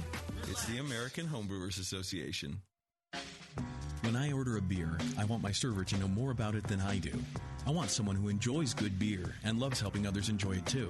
I want someone who knows how to pour a perfect pint for every beer style. I want a Cicerone. The Cicerone Certification Program is creating the type of people who help you enjoy great beer. Home brewers and craft beer lovers know beer is more flavorful and complex than ever, and it takes some serious knowledge to store and serve beer right. Cicerones know beer. There are 3 levels in the Cicerone program: Certified Beer Server, Certified Cicerone, and Master Cicerone. Cicerones are truly the sommeliers of beer. The best beer locations have a certified Cicerone on staff. Relaxed and unpretentious. Cicerones are tested on storing and serving beer, beer styles, flavor and tasting, the brewing process and ingredients, and pairing food with beer. Learn more about your next beer guide at cicerone.org. Certified Cicerone, because it takes top talent to present a perfect pint. BN Army, I'm here to talk seriously for a second. You all are partially responsible for something explosive, and it's time you answer for it. Moonlight Meadery is exploding. Yeah, exploding across the country. Wait, they just landed in Australia with insane quality meads. With nearly 70 different varieties of mead on the market, Moonlight Meadery has blown up the mead category and completely reinvented it. Seriously? What? Seriously? What? You're paying money for that watered-down mead when you could have a Moonlight mead? Moonlight meads explode with quality and flavor. They're a party in a bottle. Did someone say party? If you want mead and want the best, you want meads from Moonlight Meadery and will accept nothing less. And now get 15% off by going to moonlightmeadery.com/BNArmy and use coupon code BNArmy at checkout. Hey, sign me up for that party.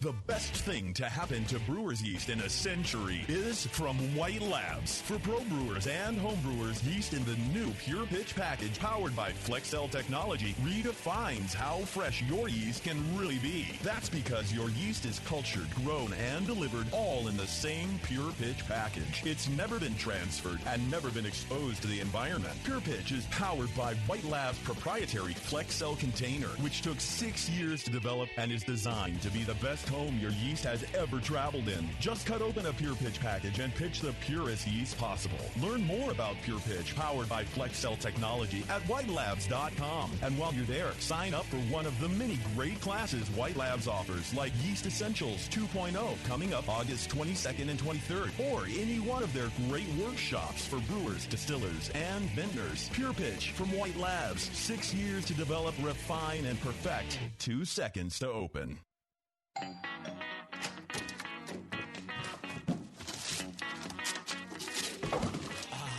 What'd you get?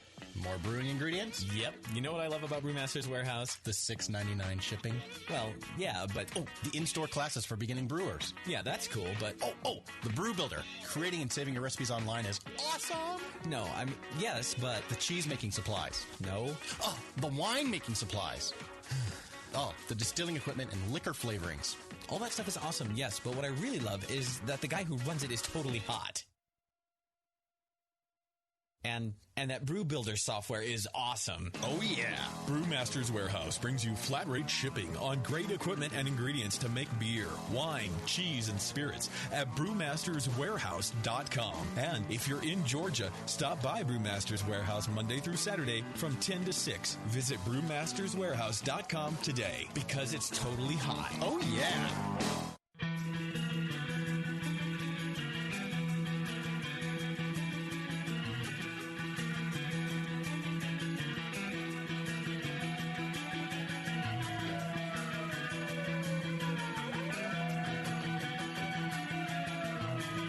Tuned into this session because life's too short to listen to crappy radio.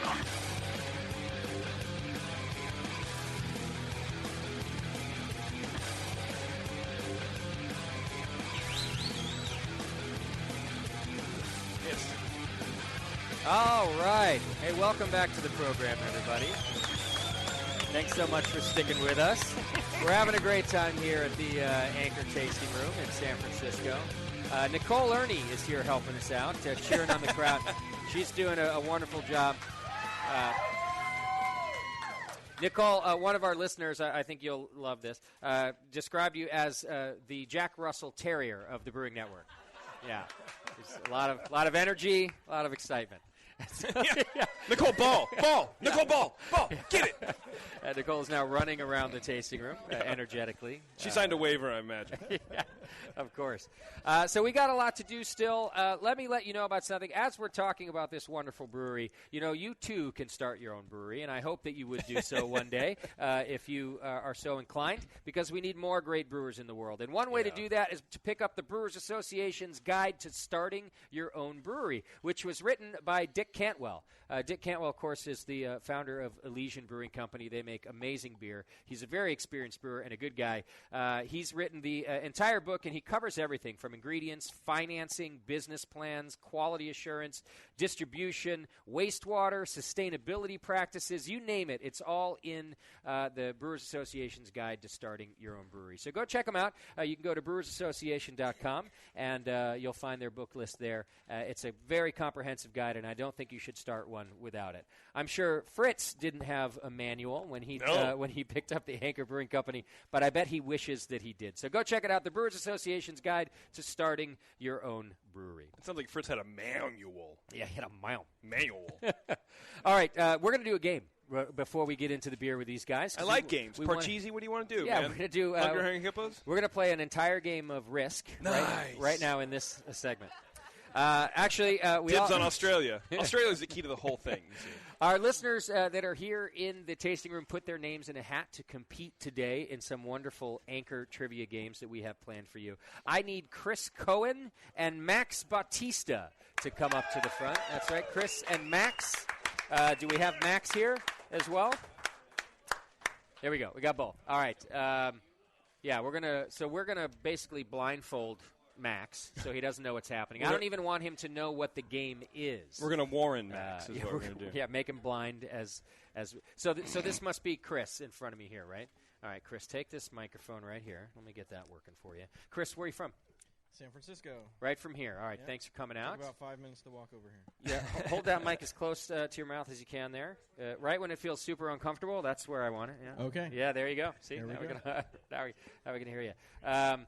So you did not win the farthest traveled prize today? Chris? No, I walked here in about 5 minutes. Okay, perfect. Well, that's a good place to live right here. You're in the tasting room often, I imagine. Actually, I am, because I'm the founder of the San Francisco Home Brewers Guild, and we have our monthly meetings here. Oh, wonderful. Beautiful. Chris is also on the Anchor Tour every other day. Mark's tired of seeing him. Yeah. I just come for the free beer. All right, I have like he's here more than I am these days. He has a set of keys. Can our contestant hear anything that I'm saying right now? Our other contestant. Hey, stupid. No, he's good. He can't hear anything. All right. Hey, we're going to pants you in 4 seconds. Well, just check. I figured that would get his attention. Just yell fire real loud. I'm sorry, Max. You're not actually stupid. So here's what we're going to do. Without facing the other direction, because I don't want you to see the bar, okay. You have 60 seconds. You got a timer out for us, Scott? Yeah. So, no. I got it. I got it right here. All right. You have 60 seconds to name as many Anchor beers as possible off the top of your head, starting now. All right, California Lager, Steam, Porter, Holiday or Christmas. Let's see, what else? We have Winter Wheat, the Sour Mash IPA. I don't remember if that has a different name. Got the Zymaster series. Be more specific. Yeah. I know there's like 3 or 4 of those. Let's see. There's the Winter Wheat. Yeah, I said Winter Wheat. I'm not going to turn around. There's the old Foghorn. 30 seconds. Well, thanks for that, old Foghorn. Oh, Mark is getting in there. Mark's a softy. Yeah. Trying to help a brother out. Someone's cheating. Someone has to fight for the redheads. Might as well be Mark. 15 seconds. I'm not going to. I don't even know what you just mouthed at. He's trying, though. 5 seconds. I think that might be it for me, yeah. And there's 60 seconds right there. How many was it? Moscow, how do you do? 6. You didn't give him the Zymaster series one, did you? Because you had to. You can't just name the whole series. Because there's 7 of them. That's 7 right there. I don't know. Numbers 1, 2, 3, and 4. Yeah. All right, round of applause for Chris. Let's grab Max. We'll bring him up, and we'll try the same thing. See, this is some real anchor history here. Name the beers that you've brewed over the years. I think I would have got Old Foghorn if someone had yelled that. We'd like to think so, too. All right. Max, did you hear anything that happened in the last 60 seconds? I heard a lot of Alice in Chains. Okay, good. That's too bad. Excellent. You're welcome. Either way, it's a terrible night for you. I feel like I am about to get embarrassed by this guy because he's intelligent. He's in the front row. Well, he sat in the front of class. Right. All right. I got bumped out. Hold that mic as close to your mouth as you can, please. And, Max, where are you from? I'm from Petaluma. Petaluma. You came all the way down tonight? Beautiful. Okay. All right. I'm just going to dive right into it. Help your homeboy. Yeah. You have 60 seconds to name as many Anchor beers as possible starting now. Okay. I'll go with Liberty, Steam, the Christmas Ale, the Porter. I don't know the different names of the different Zymergy beers. I just know them by the numbers. Can you think of any? All right, give us a number. Shit. I know my favorite was number 5. Okay. That's all I know. All right, move on from the Zymaster ones. Oh, man. Old Foghorn, you don't want to forget that. Thank you for that. You got to say it. Old Foghorn. Okay, 30 seconds. I like What about some that we've mentioned tonight? Oh, how about the Sour Mash, number 7? Back in Black. And I don't think that counts. Oh, okay.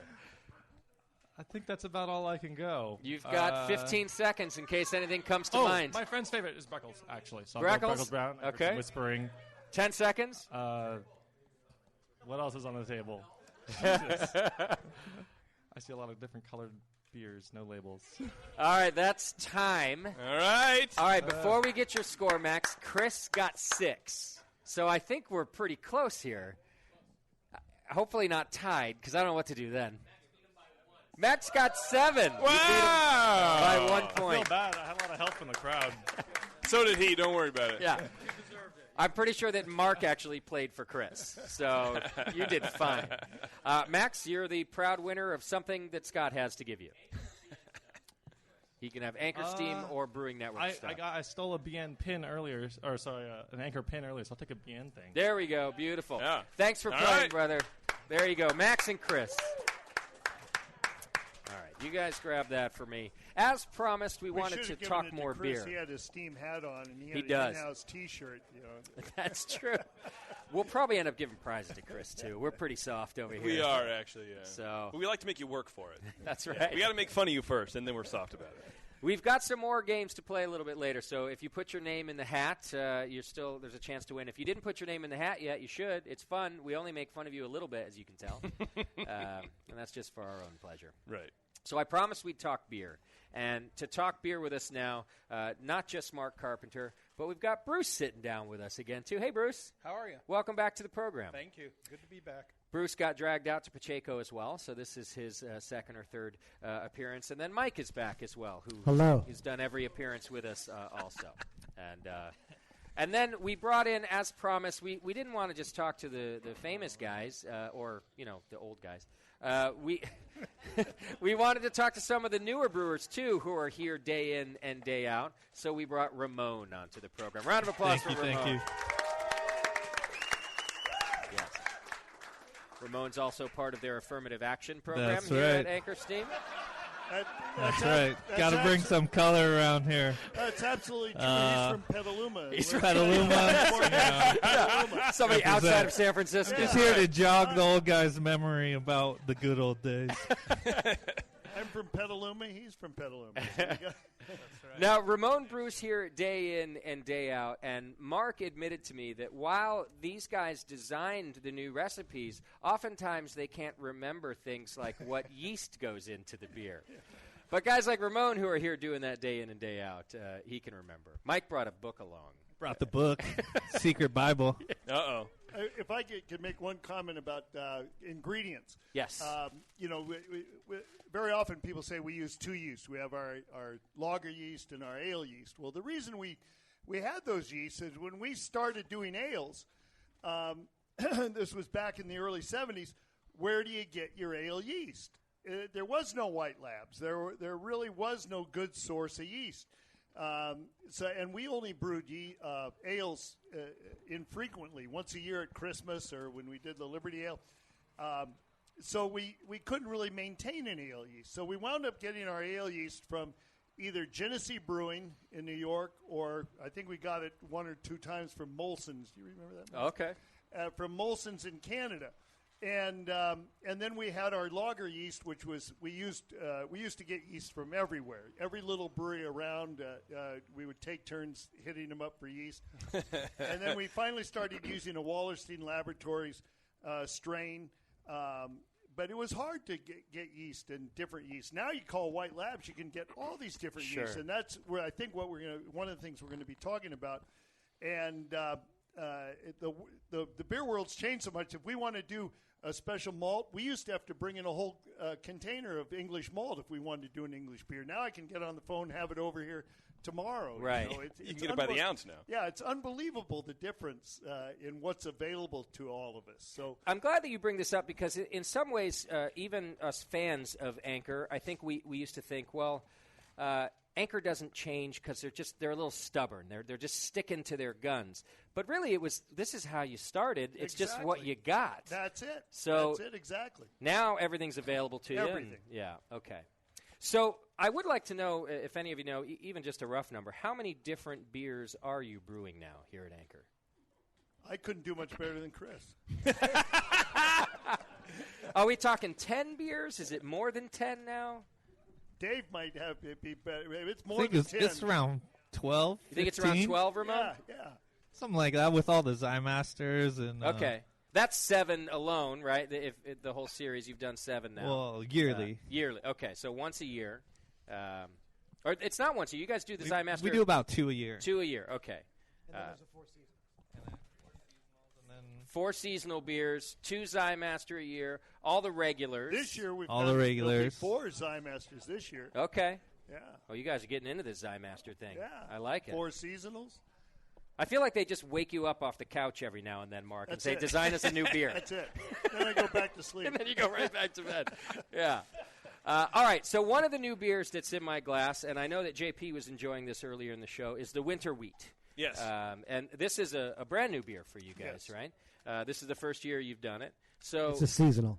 Tell us about this beer, Mike. Can you do that? What do you think? We use What do you think? 5 different kinds of wheat malt. 5 different kinds of wheat, really? I didn't know there were 5 different kinds of wheat. Okay. Neither did we. Yeah. Right. How many do you want? We can get 5? Let's get all 5. We'll take 5. Fuck it. Yeah.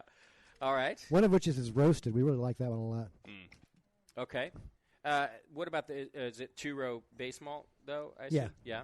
Okay. What percent do all of the wheats make up? Okay, now I'm going to my cheat sheet. Ish. That's okay. Yeah. Well, Mike's looking that up. The amongst the 5 different wheats, he says that toasted is this Belgian wheat malt that I learned about from Jeremy Marshall at Lagunitas. Yeah. And I said to him, geez, Jeremy, you mind if I use that wheat in a beer? You know, because I hate to just steal from another brewer. I like to say I'm inspired by other brewers. There you go, yeah. I didn't want to just out and out steal from him. And he said, oh, no, don't. He says, I wish you would, because it's not being imported by the 2 major guys. And so he thought it would help him get it if we started using it. Yeah. Selfish reasons, sure. Yeah. And then we also used a wheat that is a new one from Brees that it's a black wheat, but without the astringent flavor. And Okay. And when you drink the winter wheat, if you drink it blindfolded, I don't think the first thing you'd say is, well, this is a black beer. No way. Yeah, and I think that's partially due to this wheat from Brees malting called Black Prince. Okay. No, it's midnight wheat. Midnight wheat. Midnight wheat. Okay. Black Prince is the malt, barley, right? That's right. Sorry. Okay. Thanks, Mike. So what percent of the beer is of the grist is wheat? I'm going to say Even 1/3. About a third of it. Okay. When we were making our first wheat beer, we tried to get as much wheat as we could get in there as possible, and I think we ended up with 1/3 was about as far as you could go and still get a runoff. I see. So I think we probably started with 1/3. Our first wheat beer was 70%.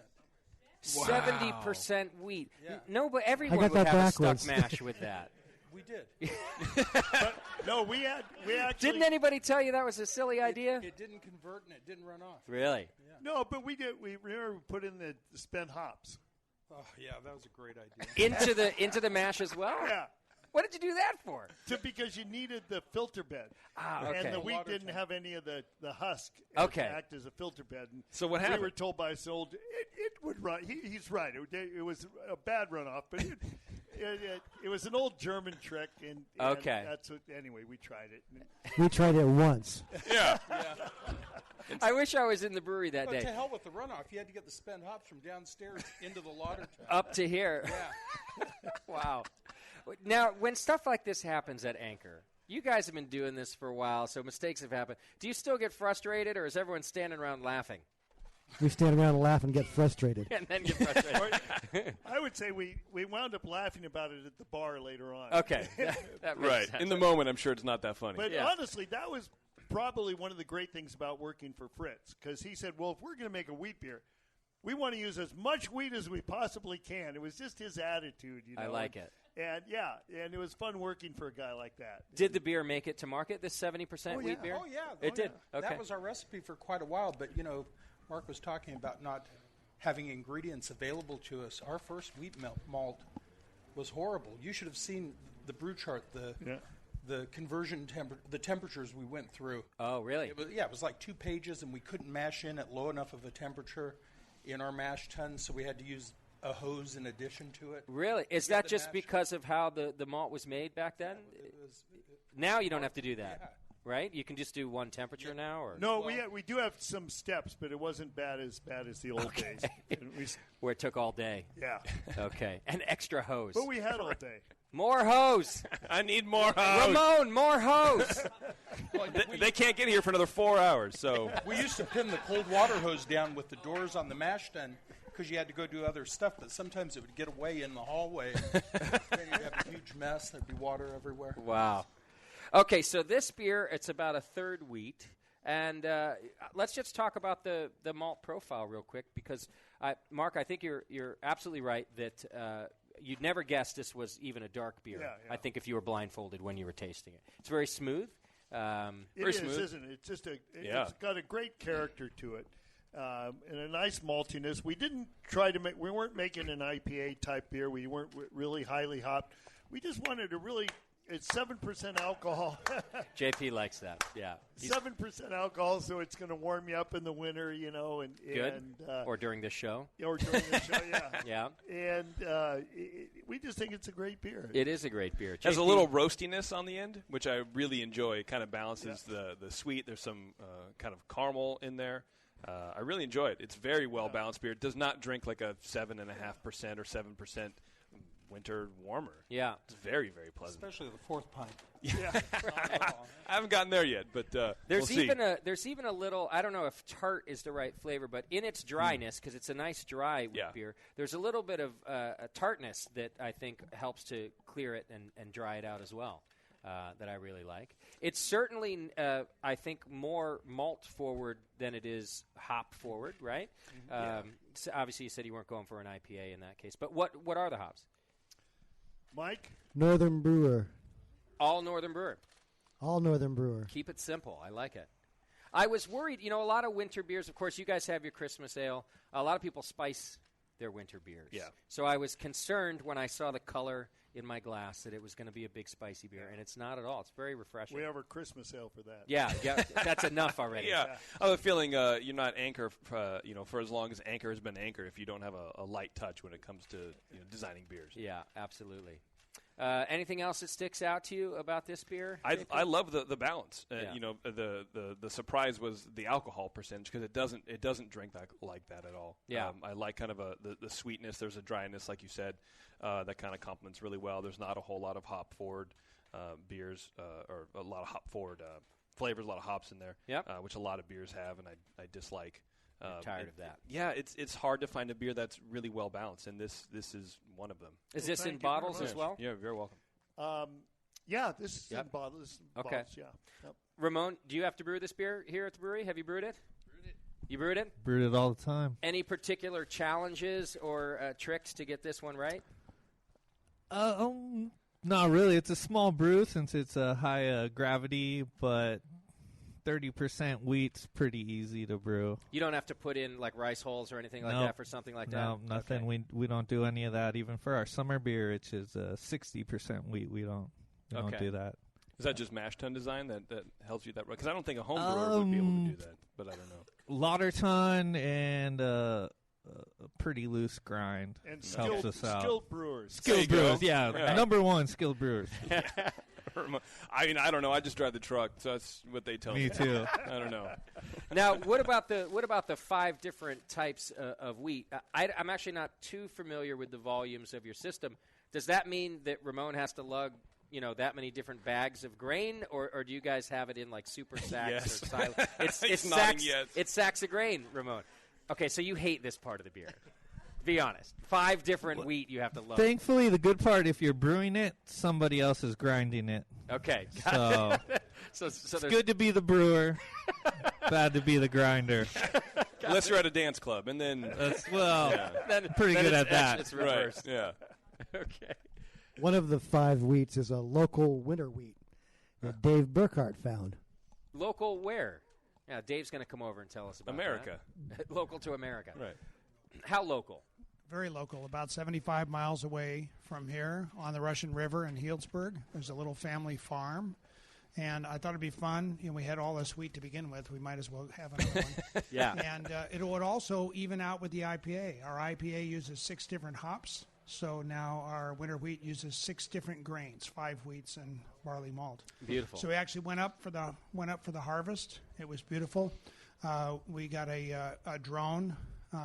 With a camera flying over the harvest and everything, which is very cool. Yeah. And they were very nice to bring it down. They did not malt it, so it's unmalted, soft red winter wheat. And that had a lot to do also with having winter wheat in there because that's the name of the beer. Okay. And so that made sense as well. But it was a real nice sort of first relationship. With Fritz, we started the tradition of going to barley harvest, going to hop harvest, going and so on and so forth. So it was fun for a handful of people to go up there and see the wheat in the field and see how it's harvested. I love it. Wait, is the drone video available on the Anchor website yet? Or it's on its way? In production, but it's going to be out soon. There's going to be a winter wheat video. Beautiful. That will feature the return of our gold miner, Ollie. Okay. So stay tuned on that one. Is that a beer or a person? That's a person. Okay. And sometimes you never know. Gold miner Ollie. I don't know. Gold miner Ollie. That's a good name for a beer, actually. Yeah. GMO. That would be GMO. There you go. Yeah. Oh, that'll sell well in San really Francisco. Good in California. I don't like GMO beers. Well, you're not a Thank you beer for that historian. Get in my suggestion, face. Yeah. So anyway, they're completely organic, self-sustaining farm, and it was just really cool. And we hope to do some other things with them. Now you said it's unmalted. Correct. That means you didn't have to send it off to a maltster to kiln and do the normal things that need to be done? Correct. So how does it go from the field into a beer? I don't understand. I thought there has to be some processing. There is a processing part of the puzzle. Okay. But it's just not malted. So it looks like the little wheat berries. Okay. Essentially, without the stalk and all that business. I see. So it's almost more just like a drying out than a full-on kilning. Yeah. Okay. Exactly. I keep forgetting to do this, but if anybody from the live studio audience has questions, just come right up to just about where Gail's standing at the pillar there, and we'll bring the microphone out to you. But throughout the process, if you want to ask the guys questions about the beers that you're drinking or the brewery, or about Ramon and how the hell he ended up here. I'm single. Any of those things, just raise your hand and come up to the pillar here. We'll get a microphone over to you. Looks like Gail's the first one in line for questions. Way to go, Gail. Yeah. Way to break the ice. Good work. For us, yeah. So I really do love this. She has a question. You do have a question already. All right. Yeah, here, just grab the mic here. When do we leave? Yeah, this is a little bit of a follow-up. So when you're working with unmalted wheat, do you have to do a cereal mash like they would do in Belgium with lambics and so forth, where you sort of boil it down into some kind of a goop? Some kind of a porridge? No, the unmalted wheat, if we mill it and add it to the mash, there's plenty of enzymes in the rest of the barley and the rest of the malted wheat that it'll convert. It's not like corn or rice where you would have to boil it in advance. I'm feeling like Anchor's next step, maybe at the new facility, you can have this idea, should have a homebrew shop where we can buy some of these ingredients that you guys are using, too. You've gone from, we can only get a few ingredients to now you're bringing in some of the best stuff in the world. So I just kind of want some of it.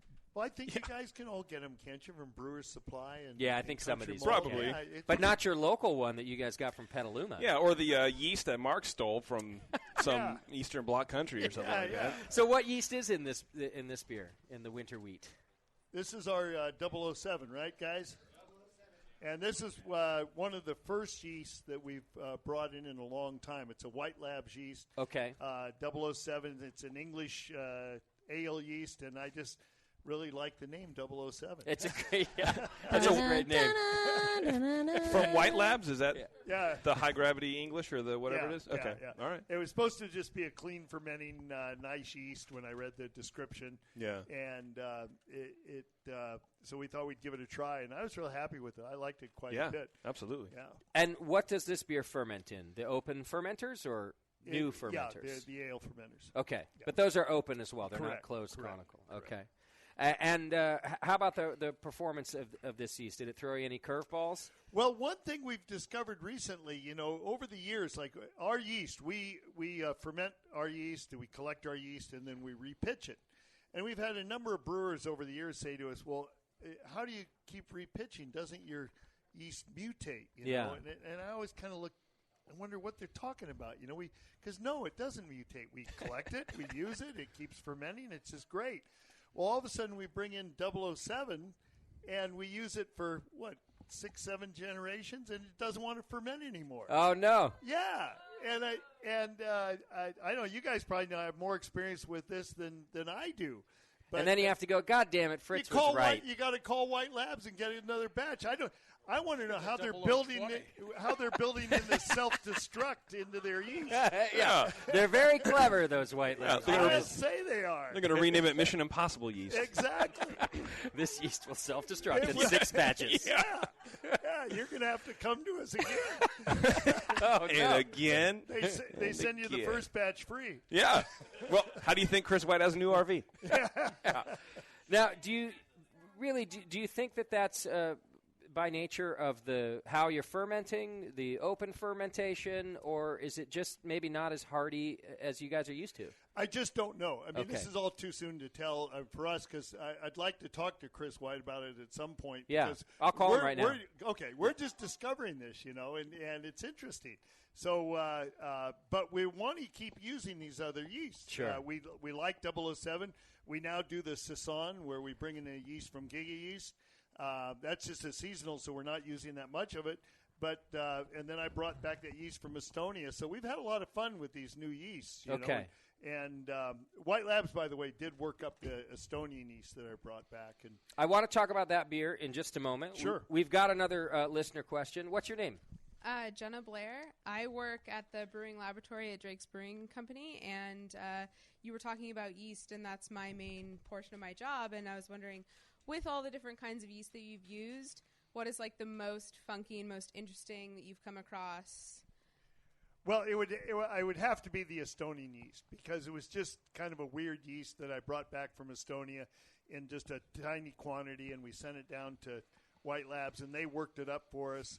And then we made our Cerema Island Ale, which was one of our Zymaster series. But the yeast from Giga Yeast was a kind of a really nice Belgian Saison type yeast, with all those great clovey flavors and some of the farmyard flavors, But those would be the two for sure. Very cool. Thank you. Mike, Ramon, you have any comment on that? Any other crazy? I'm sorry? Is anybody here familiar with Giga Yeast? We know of it. Some brewers have used it, it sounds like, yeah. And I think they're doing a great job. I really like to use them because they're local and a really good company. Okay, so that's one of your favorites, one of your favorite new ones Yeah. to use. So I need to know the story about this Estonia yeast. So you did a Zymaster beer. I can't even pronounce the beer. Cerema Island. Cerema Island. Yeah. And was this your harebrained idea to go to Estonia? Well, yeah, no, it's my wife's. Okay, my excellent. wife likes to go places where there are no tourists. And Nice, yeah. And so she tells me we're gonna go to Russia, Latvia, Lithuania, and Estonia. Oh yeah, there's no tourists there. Well, and there are certainly in Russia, but not many. Okay. Once you get away from the major cities of those other cities. Yeah.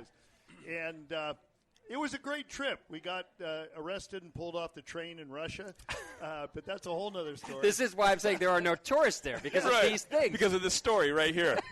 That's why I go to Disneyland. I know what to expect. Yeah.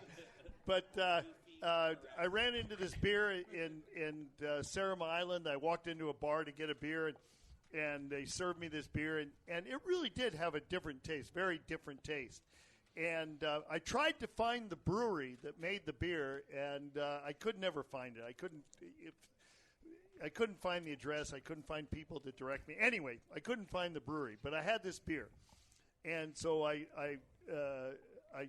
had him at the bar. They was on draft. I had him fill a PET bottle with this beer, and as I was on my vacation, I would let the beer settle every night, and then I'd pour off some more of the liquid, and then it would settle the next night. So by the end of the trip, it was it was an unfiltered beer. There was a fairly heavy concentration of yeast, and I put that in a couple little bottles and brought it home. Nice. And then I had White Labs work it up, and I was really pleased with it. And it's funny because we eventually, this made some brewing press, and we got a email from a guy in Estonia who said, I heard you made this beer, and we sent it off to him, and he said, he tasted it and he thought it was great. Because this goes back to their traditional brewing methods and their traditional yeast. He said the only thing it needed a hint of juniper, which I did not get in their beer at all. Okay. But they're not talking juniper berries because in those countries, traditionally they would use juniper branches in the lauter tun to filter the mash. Oh, wow. I see. And instead of a mash, instead of a screen? Okay. Yeah, all correct. Right. And so I don't know what he does with his beer. I doubt that he uses the juniper as a filter bed, but he may put in some juniper branches. I did not get that at all in his beer. Okay. He said that he missed it in mine, but when I tasted the one we made, boy, it tasted just like my memory of what I tasted of his. Wow. So now I'd love to go back there or have him send me some of his. See if you can get the juniper. And see if I can taste it in there. Did he also then ask you for a green card? Can I please move to San Francisco? I think he was really happy. Quite happy where he was. I think he was making a pretty good living with this little brewery. And Estonia I would recommend anybody going to Estonia. It's a cool place. It seemed to me that there's so many young people there. You want to stay in the major cities. You get out in the country, they don't even have good bars to drink in because I don't think there's a culture of drinking in bars. They all drank at home. I see. You go into any store, and I don't care the size of the store, a third of that store is devoted to alcohol. Okay. Wow. But in the major cities, I think in Estonia it's Tallinn, and then there's another second city that is University City. And boy, they're really something. I mean, it's a real youth culture. It's booming business. Free internet anywhere. It's unbelievable. Young people, free internet, and tons of alcohol is now on the list. Yeah. Yes, got it. I am sold. You should work for the tourist industry of Estonia. And a huge music scene. Yeah. It's right. Yeah, it's a cool place. It's free internet, but it's 0.1K down. So in 10 years, you'll get a JPEG. It'll be fine. Right. All right. I want to talk about some more of the beers, too. How about this Sour Mash IPA? Yeah. Did you try this one, JP? I'm drinking it right now, as a matter of fact, Justin. Thank you, JP. You're very welcome. So this is the first time having it here. Who decided to do a Sour Mash beer? Mike? You guys remember whose idea this was? Bruce is probably trying to screw everyone up. Yeah. It's like, you know what you guys should do? Bruce contributes the Sour Mash. From the distilling side. From the distilling side. Okay. That we had a request from our salespeople that they thought it would be a good idea if we did a rye beer. They thought there'd be a demand for a rye beer. And I thought, well, what's interesting about a rye beer? You know, well, all of a sudden I realized, well, you know, we use rye in our distillery every day, malted rye, and lots of it. Yeah. And one of the things in the distillery, we make sure that rye, ferments for a longer time than we do up here, because you want some of the lactobacillus and bacteria to get going in that mash because it makes better whiskey. Okay. And old German brewers would sometimes get bacteria going in their mash to change the pH because of the Reinheitsgebot. They couldn't add stuff. And anyway. And this is just a matter of letting it sit longer in sort of warm temperatures. Correct. Okay.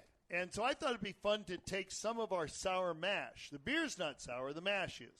And I thought it'd be fun to take some of our mash, because we had sour mash in our distillery, add it to our mash tun up here. Okay. Which would lower the pH, make a little a drier beer, a little tartar beer, and just see what happened. And it's a chance to add rye. So you're still... Now, when I first saw Sour Mash IPA, I'm thinking, okay, this is going to be some sort of sour beer. But now I'm understanding it's going into the mash tun. You're still boiling off any of those bugs that are in there. Correct. Okay. So it's really, as you're saying, it's adding a little adjustment to the pH. Exactly. Which will do what? It just changes the flavor a little, make it the beer a little bit tartar. Okay. The final pH is going to be a little bit lower. Okay. And we think it adds some kind of unique rye character to it that you wouldn't get from just adding rye to the beer. Got it. Okay. And so you make the mash at the distillery, which is where? Is that just across the street, or? It's downstairs. It's downstairs, so it's not like you had to transport this anywhere. Yeah, it's close. It's where we're sleeping today.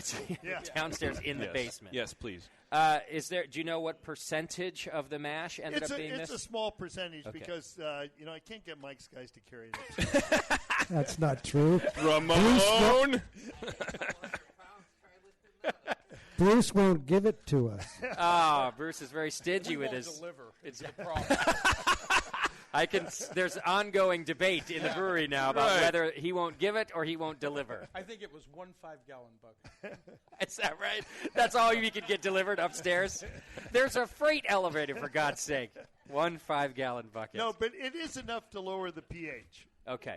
And we do think it lends some unique character to it. It definitely does. Was the base beer then the new Anchor IPA, and you just added the sour mash? Or was it totally different? Totally base? different recipe. Okay. Did you plan? We use rye also. You also okay. We grind our own rye. Yeah.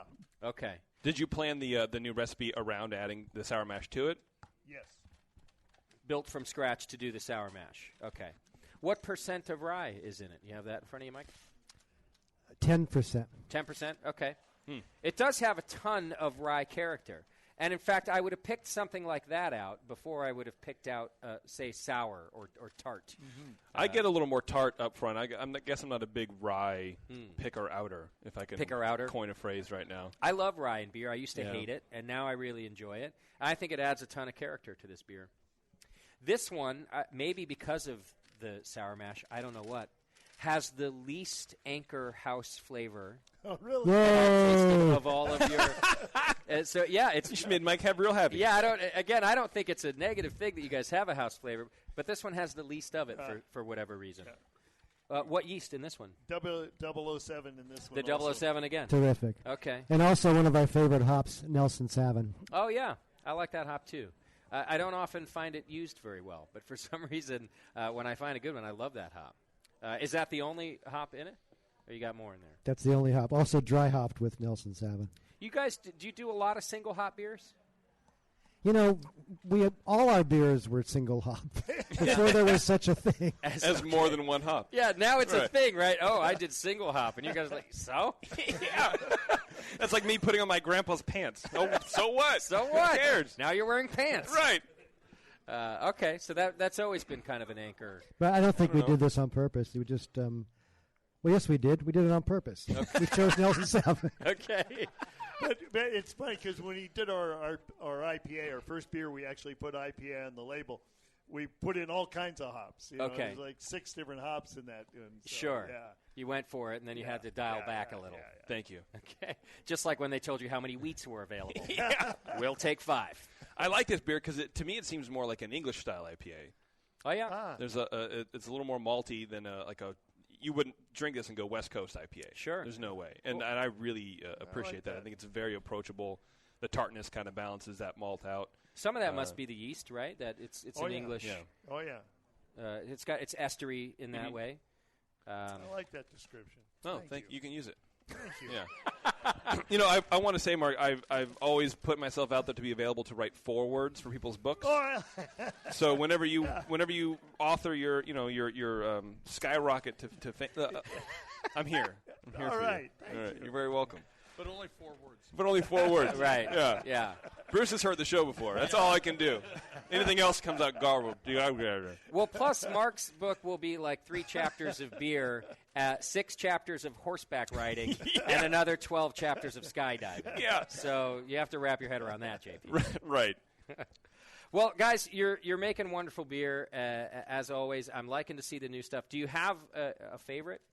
And I'd ask even each one of you if you have a favorite new Anchor beer. Bruce?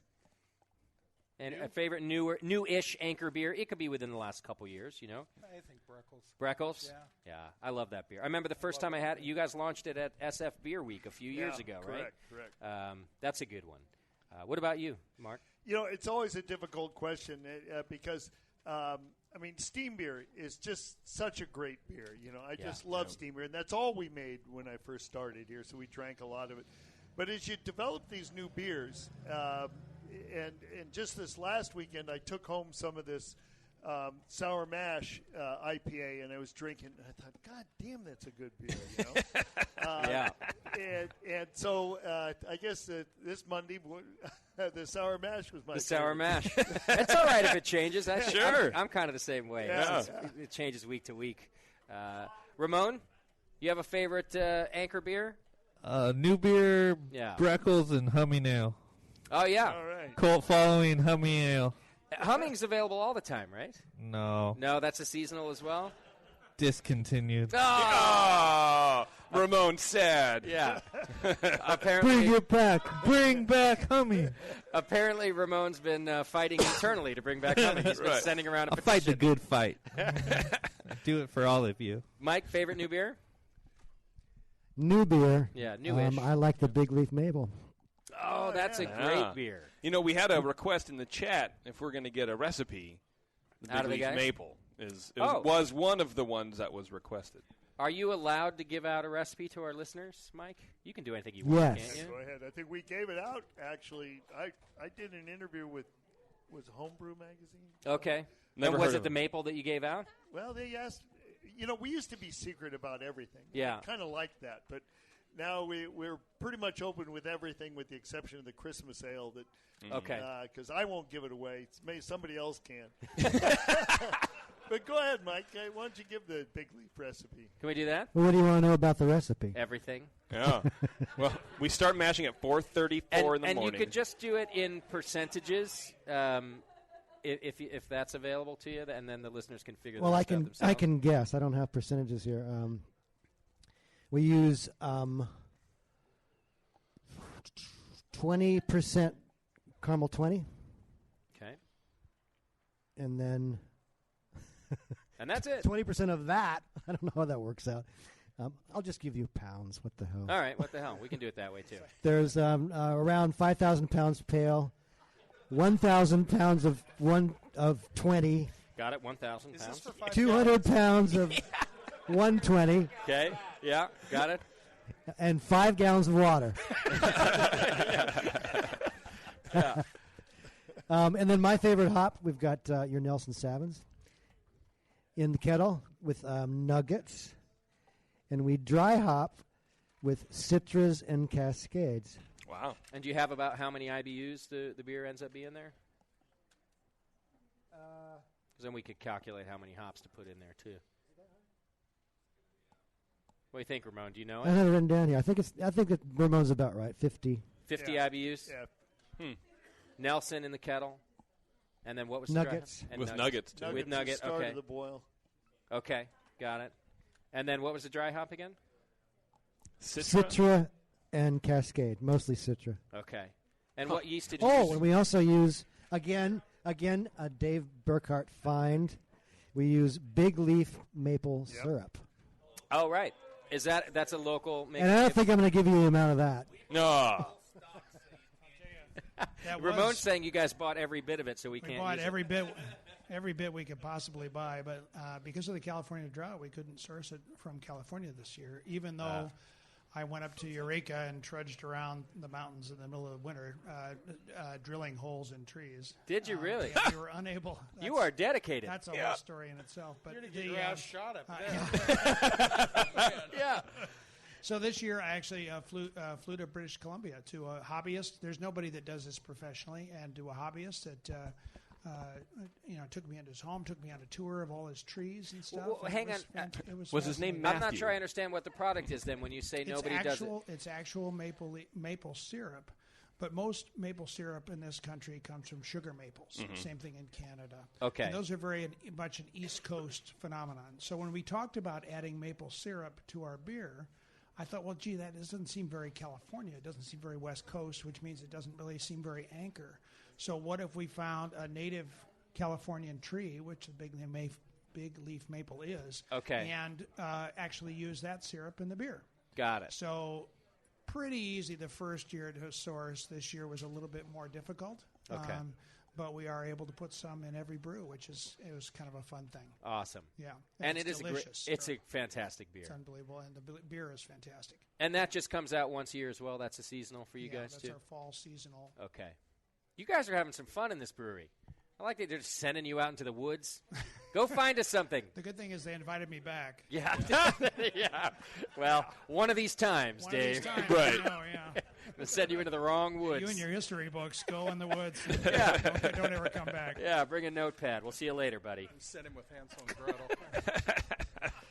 All right. Thank you, Dave. All right.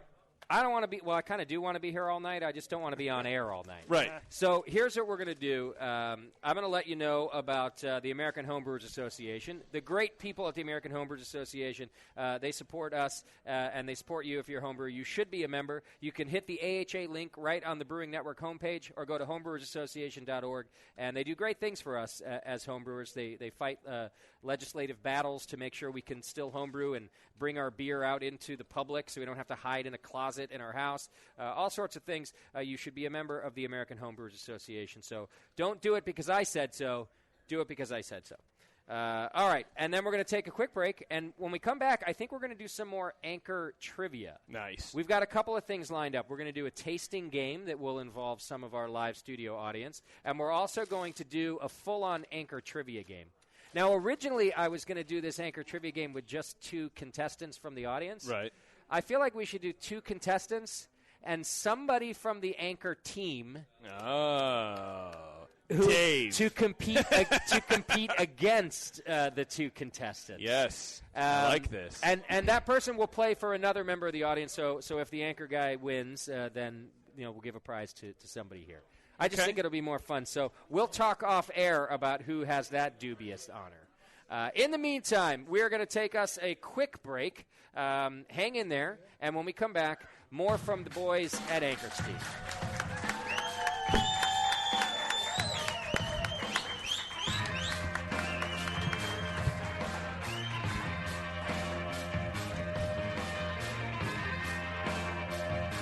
You're listening to the Brewcasters on the Brewing Network.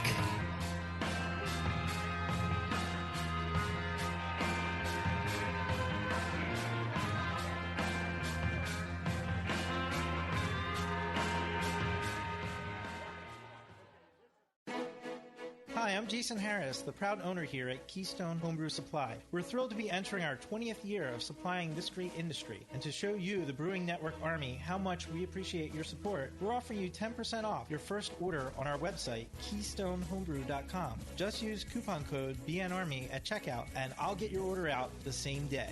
My goal at Keystone Homebrew Supply has always been to have a complete supply of everything a brewer could want. When you place your order online or when you come into our store, it's our goal to have everything on your list and more. One aspect of KeystoneHomebrew.com that we're really excited about is the ability to fulfill customers' exact grain bills. Do you hate to wait? Keystone Homebrew Supply can get your precious yeast and hops to you within just one day if you live between Connecticut and Virginia, and within 2 days east of the Mississippi. KeystoneHomebrew.com. Coupon code BNARMY. I'm Jason Harris, and I approve this message. Do you know the 3 most important rules in brewing? Sanitation, sanitation, and sanitation. And no one does it better than 5-Star Chemicals. 5-Star knows sanitation. You can only sanitize clean equipment. And 5-Star knows how to clean, too. For craft brewers and home brewers, 5-Star has what you need to keep your fermenters, serving tanks, kegs, and draft lines sparkling and free of any beer-spoiling bacteria. PBW, caustic, acid cleaners, Star Sand, SaniClean, lubricants and defoamers, pH stabilizers, and more. 5-Star Chemicals has cleaning supplies, safety supplies, heat exchangers, pumps, hoses, and valves. And 5-Star is proud to offer eco-friendly products that exceed customer expectations. If you have a cleaning problem, you need the 5-Star solution. Visit 5starchemicals.com or call 800-782-7019. 800-782-7019 and get the 5-Star treatment today. Have you ever dreamed of attending the World Brewing Academy? This year, thanks to Lallemand and Danstar, one lucky brewer will make that dream a reality for free. Lallemand and Danstar invite you to enter the Beer School 2015 contest. One lucky grand prize winner will receive fully paid tuition to the 2015 World Brewing Academy web-based concise course in brewing technology worth almost $4,000. From now until December 13th, 2014, every Danstar yeast packet you use is your ticket to enter. Visit danstaryeast.com for the details and to print your official entry form. There's no limit on the number of times you can enter, so get brewing with Danstar and get your entries in to the Danstar 2015 Beer School Contest. Whether you want to build your home brewing skills or build a career as a professional brewer, this course will change the way you think of beer and brewing. Enter at danstaryeast.com and get the dry yeast advantage with Danstar and Lallemand Premium Brewing Yeast, and enter to win. A few things happened 30 years ago. ARPANET migrated to TCP/IP, and the Internet was born. Revenge of the Jedi was renamed Return of the Jedi and opened in theaters. Mila Kunis and Emily Blunt were born, beginning a rad fantasy in my mind. But all of that pales next to the fact that HopTech opened its doors and began blowing homebrewers right out of their mash tuns. HopTech doesn't fuck around. Real people shipping awesome shit straight to you. Their new website is fast and easy to navigate. Or just call 800-379-4677 and let badass bitch Jade and the gadget guy Roberto blow their warm load of customer service all over you. So visit the site or visit the store in Dublin, California, and support those that support you. Get your brewing on at hoptech.com. Starting a brewery is not for the faint of heart. It's definitely a labor of love. If you're not going to give it 100%, don't bother. Brewers Publications is proud to present the Brewers Association Guide to Starting Your Own Brewery by Elysian Brewing's Dick Cantwell. Business plans, financing, sustainability, and more. This book takes you through the planning and execution needed to turn the dream of craft brewing into a reality. Whether you want to open a brew pub or a packaging brewery, learn the professional side of ingredients, wastewater, quality, and how to build the craft brewery of the future. The Brewers Association Guide to Starting Your Own Brewery, available now from Brewers Publications and brewerspublications.com. Segmented, demented, fermented. It's the session.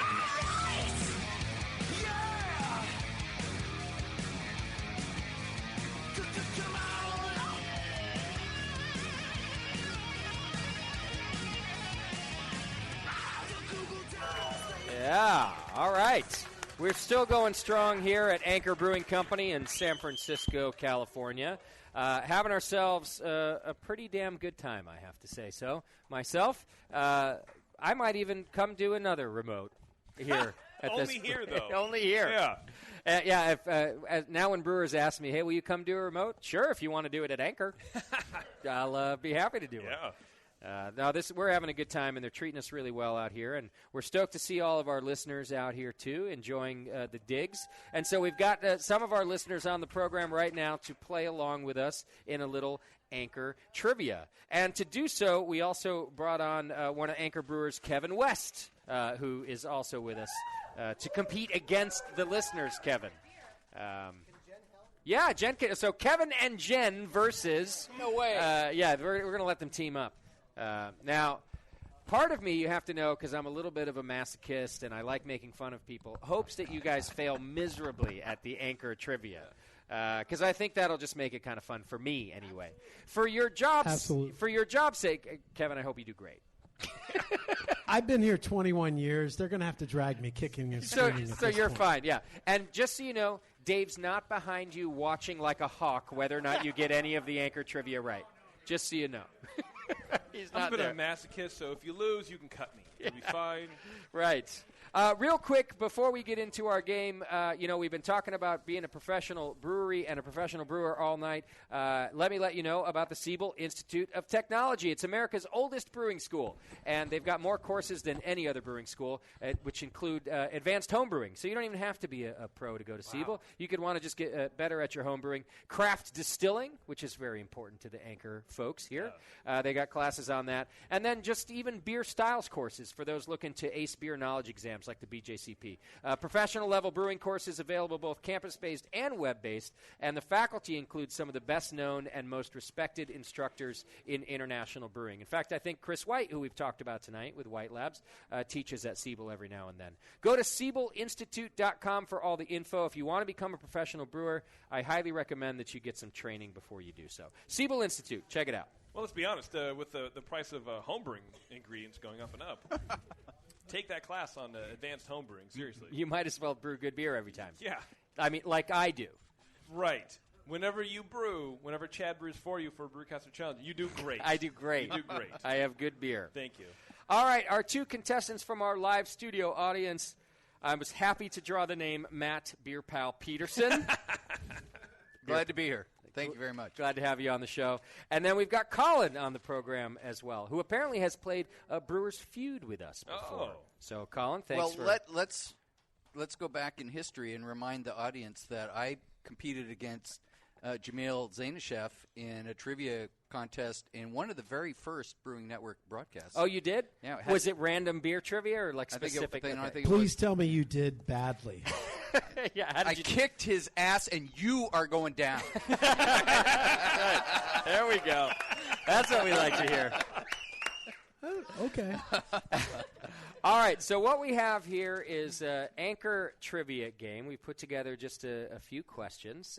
It's just based on points, so the person with the most points at the end wins. And here's what we're going to do. I'm not going to let you two Anchor employees play together. You're going to play separately. As your own against each other contestants, yeah. Against each other, and each one of you is going to play for somebody in the audience. That way, if you win, we get to give away a prize to somebody in the audience. So, do you want to just pick people at random, Kevin? Raise your hand if you want a prize if Kevin wins. That very enthusiastic. And, yeah, we've got some people next to the post. All right, there we go. The young lady right there. She was our first hand up. What's your name? Darlene. All right, Darlene is our first. That's who you're playing for, Kevin. So don't fuck it up because Darlene wants a prize. She'll cut you. And who's our other Anchor brewer, right? My name's Jen Jordan. Jen Jordan. I've been brewing at Anchor since the middle of June. A new brewer. Nice. Some new so blood. I'm in training. Okay. All right. I should be out of training sometime soon. I'm working on it. Okay.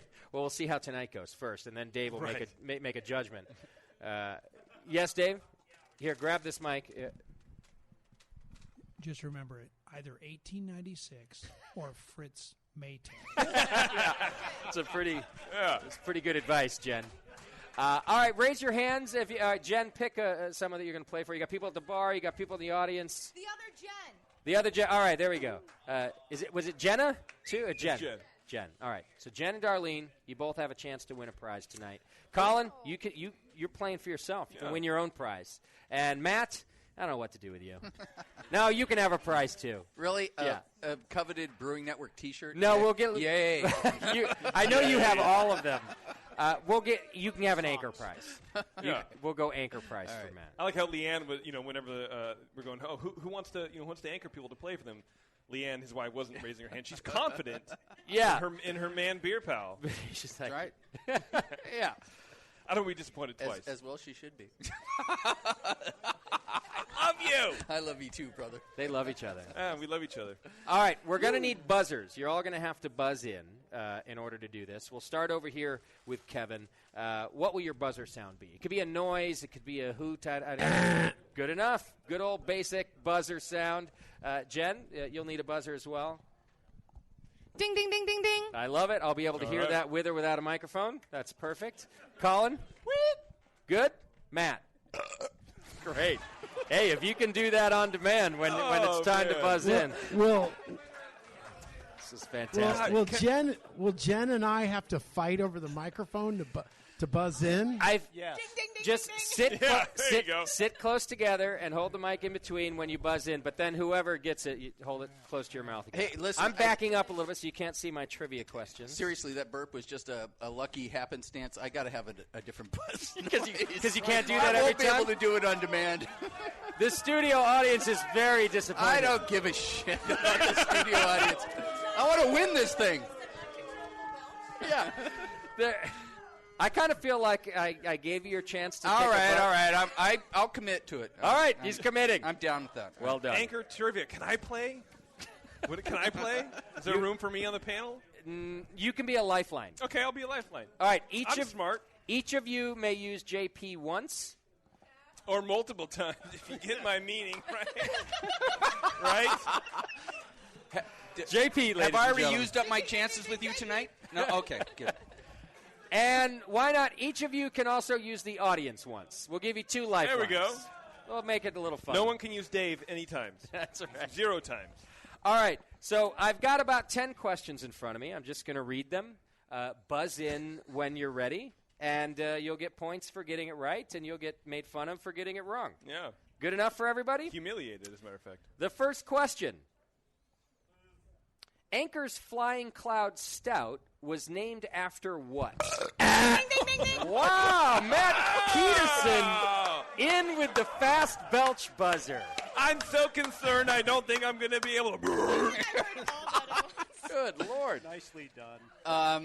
If I'm not mistaken, Flying Cloud was a record-setting clipper ship in the 19th century. That's absolutely right. It was sailing vessel clipper ship.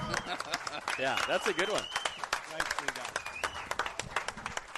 All right, that's a point for Matt. Wow. He's good. I feel like he's loading up his buzzer right now. I am actually. I'm actually a little overwhelmed right now. Okay. So is Leanne. All right, here we go.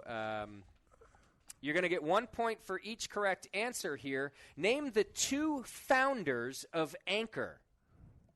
All right, that was Kevin. The 2 founders, I'll give you 1 point for each name.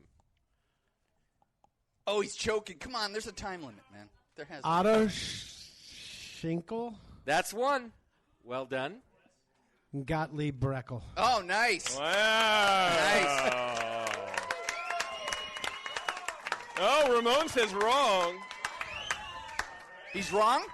Ramon, come up here. Because I have a different answer as well, although... Say it again? He's right. I also have Ernst Baruth. So Breckel's not correct. Breckel was pre-Anchor when it was called what? Golden. I'll give you the point if you can tell me what the brewery was called when Breckel owned it. I can tell you. Kevin's thinking. The pressure's on. No help from anybody on this one because I'm throwing him a bone here. Ted DiBiase. All right, Dave, come on over and give us the answer. Ric Flair. Breckel owned Golden City Brewery. Golden City Brewery, just before it was Anchor. Never would have got that. Ramon over there got it right, though. The other owner was Ernst Baruth, but you got one of the 2 points, Kevin. Well done. You're on the board. Thank you. All right. I like this question, and I hope that some of you know it. What is Fritz Maytag's real first name? Kevin buzzed in. Frederick. That's right, Frederick Maytag. Did any of you in the audience know that too? Just curious. Yeah, some of you knew. Frederick. Was anyone ever allowed to call him Frederick here at the brewery, guys? Only when I his had mother, Dave says. Only when I had dinner with him on Sunday nights. Then you could say, hello, Frederick. Thank you for having me. All right. Otherwise, it was Fritz. All right. That's a couple points for Kev there. Here we go. Anchor Steam's a classic example of which beer style? You got to give this one to me. Was there a third buzzer, or was it just those two?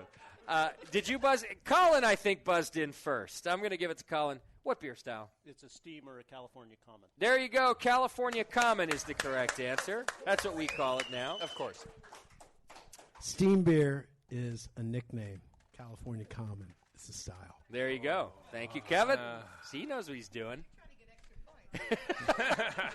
Jen's calling him out. And California became a state on. All right. All you have to do when you buzz in is name one of Anchor Distillery's gins. Oh, I'm giving that to Jen. Junipero. Junipero! No. She pronounced it wrong. That's right. Matt is a hard ass. He's a stickler for rules. I've heard it like 5 different ways there. I'm going to give you the point and... half a point. JP? Yes? Just for fun, can you name either of the other two? No. Not for any. I'm not going to give you points. So let's see if anybody in the audience knows the name of the other two. Well, that's not true. I can't. We've got one over here.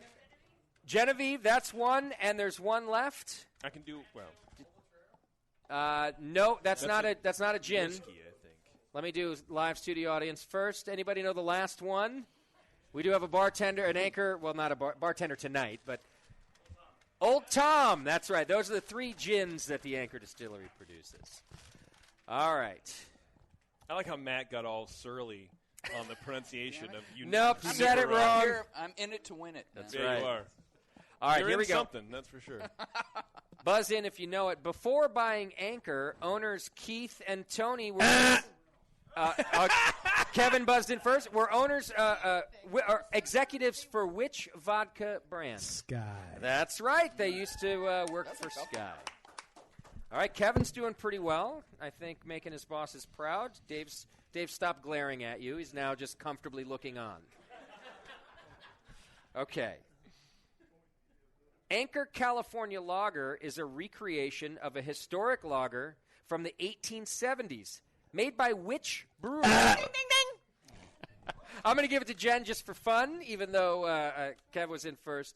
Which historic brewery? Boca? That's right, the Boca Brewing Company. We learned that tonight on the program. There you go. Another point for Jen. I just want to say that I've buzzed in probably 5 or 6 times, and I pity the next person who uses this. Oh, no. I might have to change that microphone. I'm glad you pointed it out. Oh, we're going to burn this. All right, guys, get ready.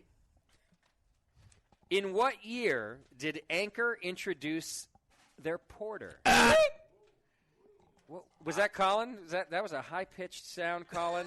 And even though Kevin was in first, I like your buzz. You get in where you fit in, you know what I mean? All right, in what year did Anchor produce their porter? Well, I thought it was 1972, but tonight they said it was 1973.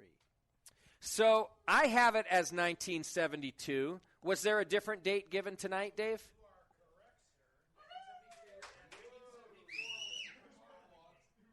So would Colin be right or wrong?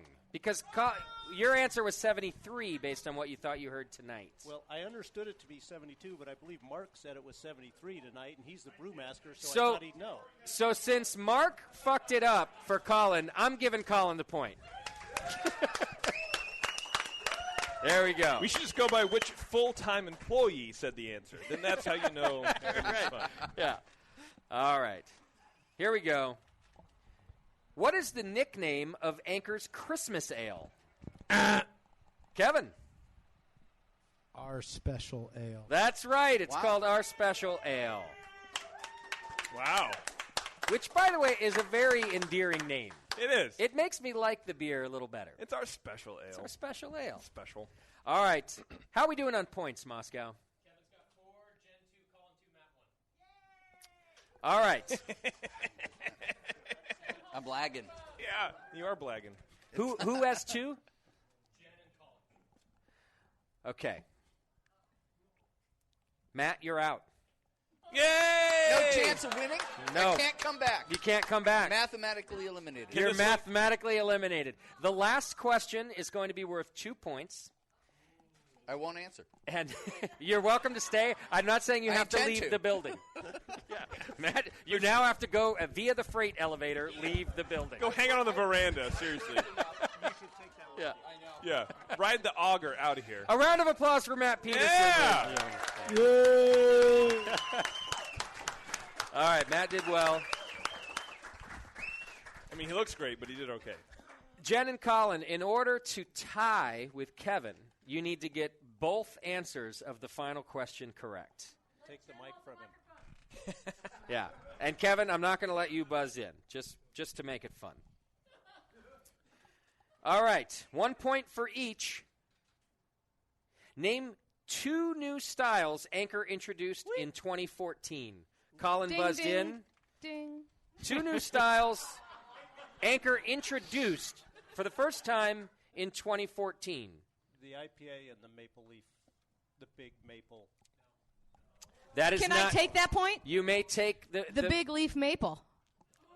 That is not. Wait. No, that's Jen. That's what he said. I'm going to give you in 2014. The IPA is correct. What was the second style introduced? Must be the sour mash. You do still get a lifeline. Still get a lifeline. Use style. Yes. Yeah. Yeah. Use that. Use this. Yeah. Use this. Are you talking about new brews or? Well, yeah. Yeah. Introduced in 2014. New beers, or I think she might be getting some new styles. This one is listed as a style. I have 2 styles introduced in 2014. If there's another one that you know of, and it's a correct answer, I'll give it to you. In other words, if it's not on my list. The winter wheat? So winter wheat is a specific brand, right? And you've done wheat beers before. So you're saying a new style. Mm-hmm. So IPA was a new style that you did. Because the Liberty had been done and the IPA was, the Anchor IPA was a new style of, correct. of IPA. Do you guys call Liberty? Mean? Do you guys call Liberty an IPA? Of course we do. The first IPA. Then we brewed fucked in up America. The question. That's weird. That's weird. Well, I thought there was an article on the Anchor blog where Liberty Ale wasn't necessarily an IPA because first IPA. IPA. It was a pale ale before it became an IPA because it became an IPA because there on the very own Anchor blog. I believe so, but I may have read that wrong because I read in colors and symbols, so I don't really know.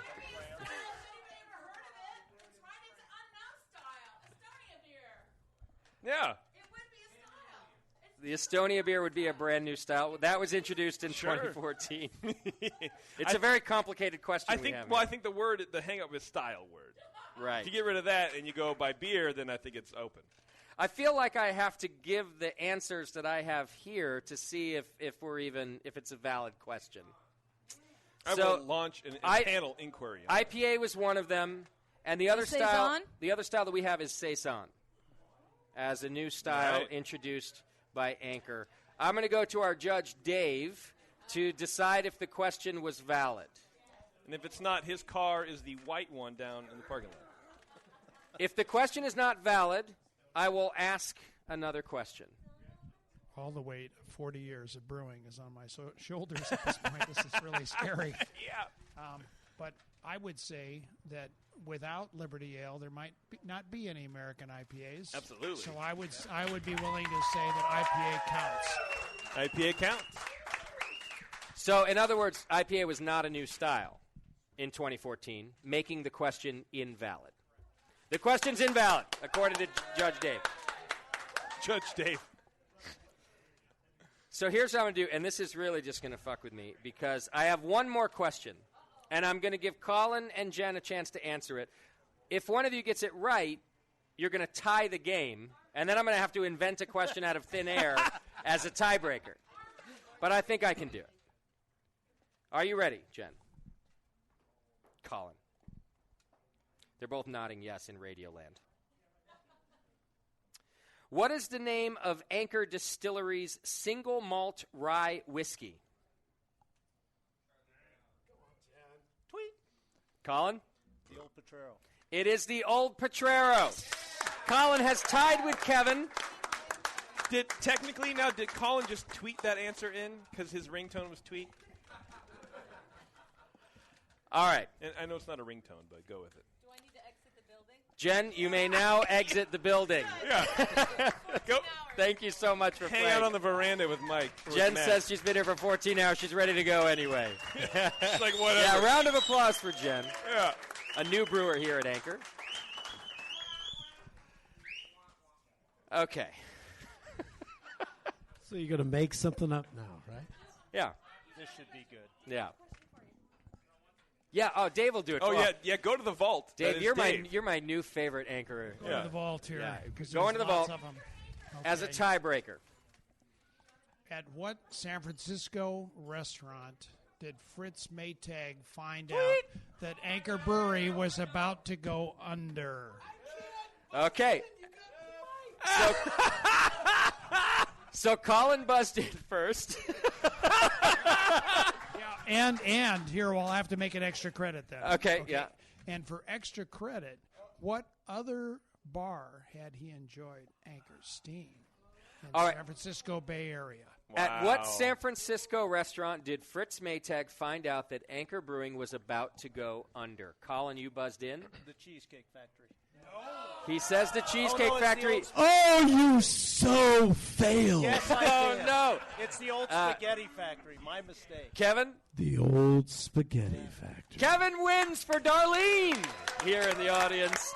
Colin, fear not, you will not be walking away empty-handed. And thank you for playing. And for the extra question. And for extra credit, Kevin, and a new car. What was the question?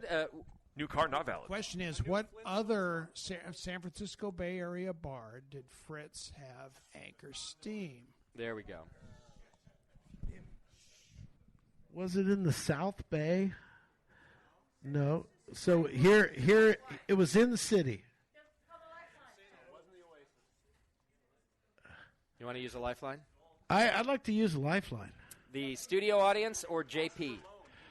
I would recommend the studio. Oh, wait. Yeah. I've used the light. That's not no. Okay, JP. I'm gonna use your lifeline. All right. I don't have much of it left, so I'm glad that you're going for it. I would say the Gold Club. So it God, wasn't. I hope that's right. It wasn't in the city. So that's why I was asking. It was in the South Bay. I know it's the Goose something. You know? Kevin and Dave are going to fight over the mic. Now, Dave, before you give the answer, I'd like to see if someone in the audience knows it. Yeah, that's a good idea. Anybody First of know? all, assuming that I'm wrong. Well, Bruce, you guys don't get to answer. You know. That's not fair. That's not Anybody fair. else? All right. You want to see if Bruce is right? You want to see if he knows Bruce, it? shall we see if you're right? Oh, is Mark? The Oasis. The Oasis in the South Bay. No, and the Peninsula. On the peninsula. Yes. The Oasis. There you go. I Round of didn't applause say the for Oasis, my friend. Round of applause for all our contestants. Colin, thanks. Kevin, thank you. Well done. Dave, our game show judge. My pleasure. Yeah. All right. We need you around We'll more do it often. again. All right, good job, everybody. Hey, don't forget, you can get your homebrewing software at beersmith.com. Free 21-day trial. You can make all the recipes that you need over at beersmith.com. They're good friends of ours. I want to thank the Anchor Brewing Company for hosting us tonight. What a great time. Yeah.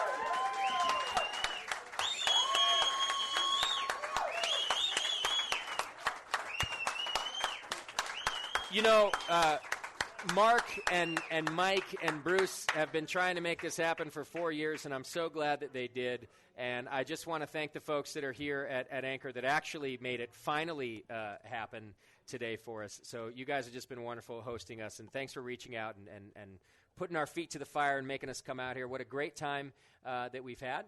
Thanks to our listeners for coming out and enjoying Anchor's hospitality with us. Yeah, cheers, everyone. Thank you very much. This is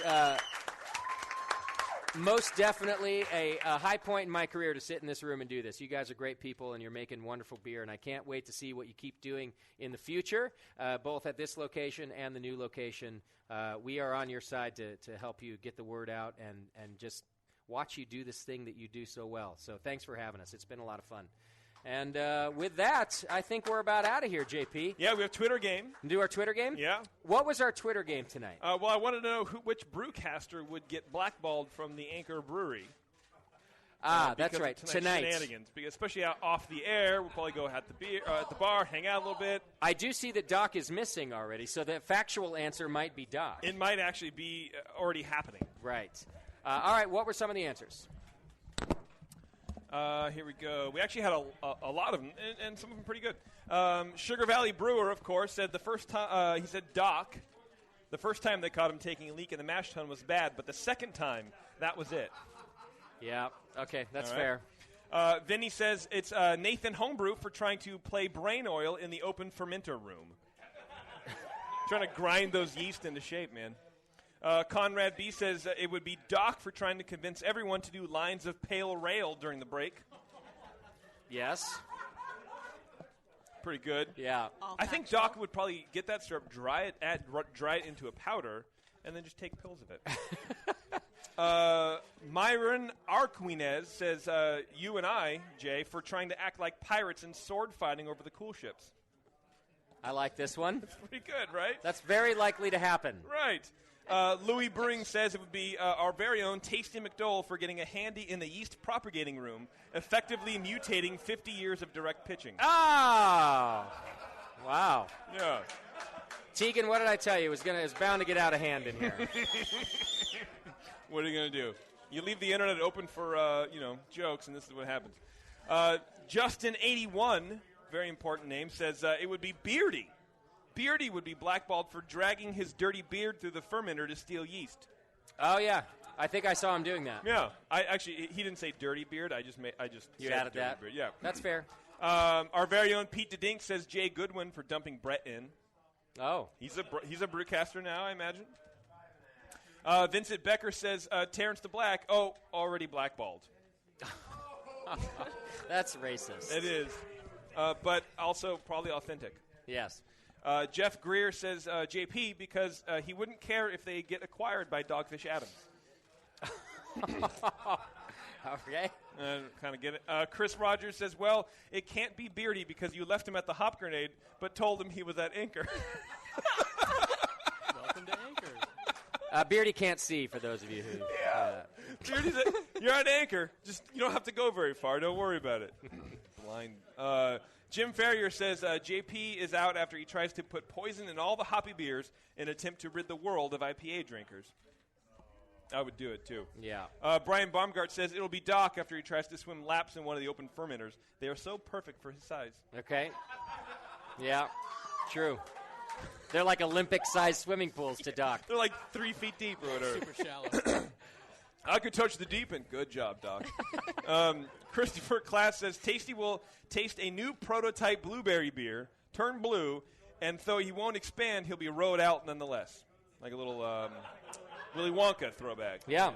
And then last but probably least, Team Ollie says clearly Justin, after seeing the BN bar tab, he argues the steam beer's advertised price is 10 cents. How can the bill be $250? Good call. Read the sign. Yeah. Good call. All right, so my favorites are... There were a lot. My favorites are Doc doing lines of pale malt. Pale rail. Pale rail. Yeah. Yeah. Which was probably like Anchor in the 80s. Like it was just, it was great beer and rails all the way down Right. the bar. Any brewery open. Never mind. Every idea seemed great. I like Beardy's beard being dragged across the fermenter to steal yeast. I feel like that's highly accurate. I feel like it is as well. I like Tasty tainting the whole yeast room with whatever it is was happening. Yeah. Handies. Those are my 3 favorites. I personally, I lolled.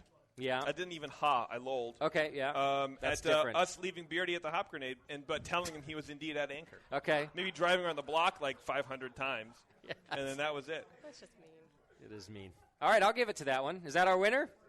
Sure, that's Songful Chris, everybody. There we go.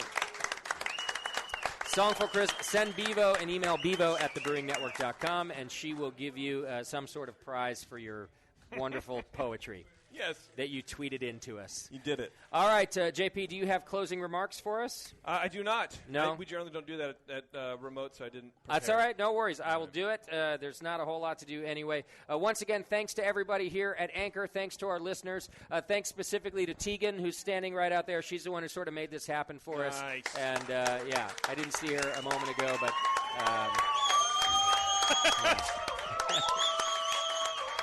Nicole better watch out. We're going to have a cheerleaders of the BN calendar, and it's true. just going to be her. Yes. And Beer Pal. Thank you to our Jack Russell Terrier, Nicole Ernie, for riling up the crowd for us this evening. Yeah, she's going to fall. And go. We hope to be back here again sometime soon. Yes. In the meantime, come see us at the Hop Grenade, where we do all our live shows out in Concord. Thanks, everybody. We'll see you next time.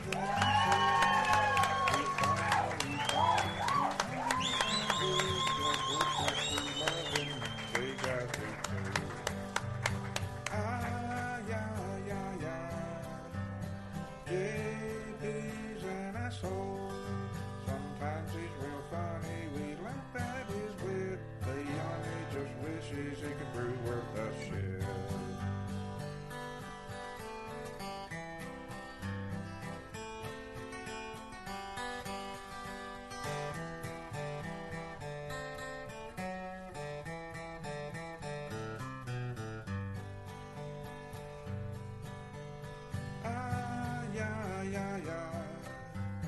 JP's an asshole. Justin's a nice guy and winning the race. JP does great as his cherry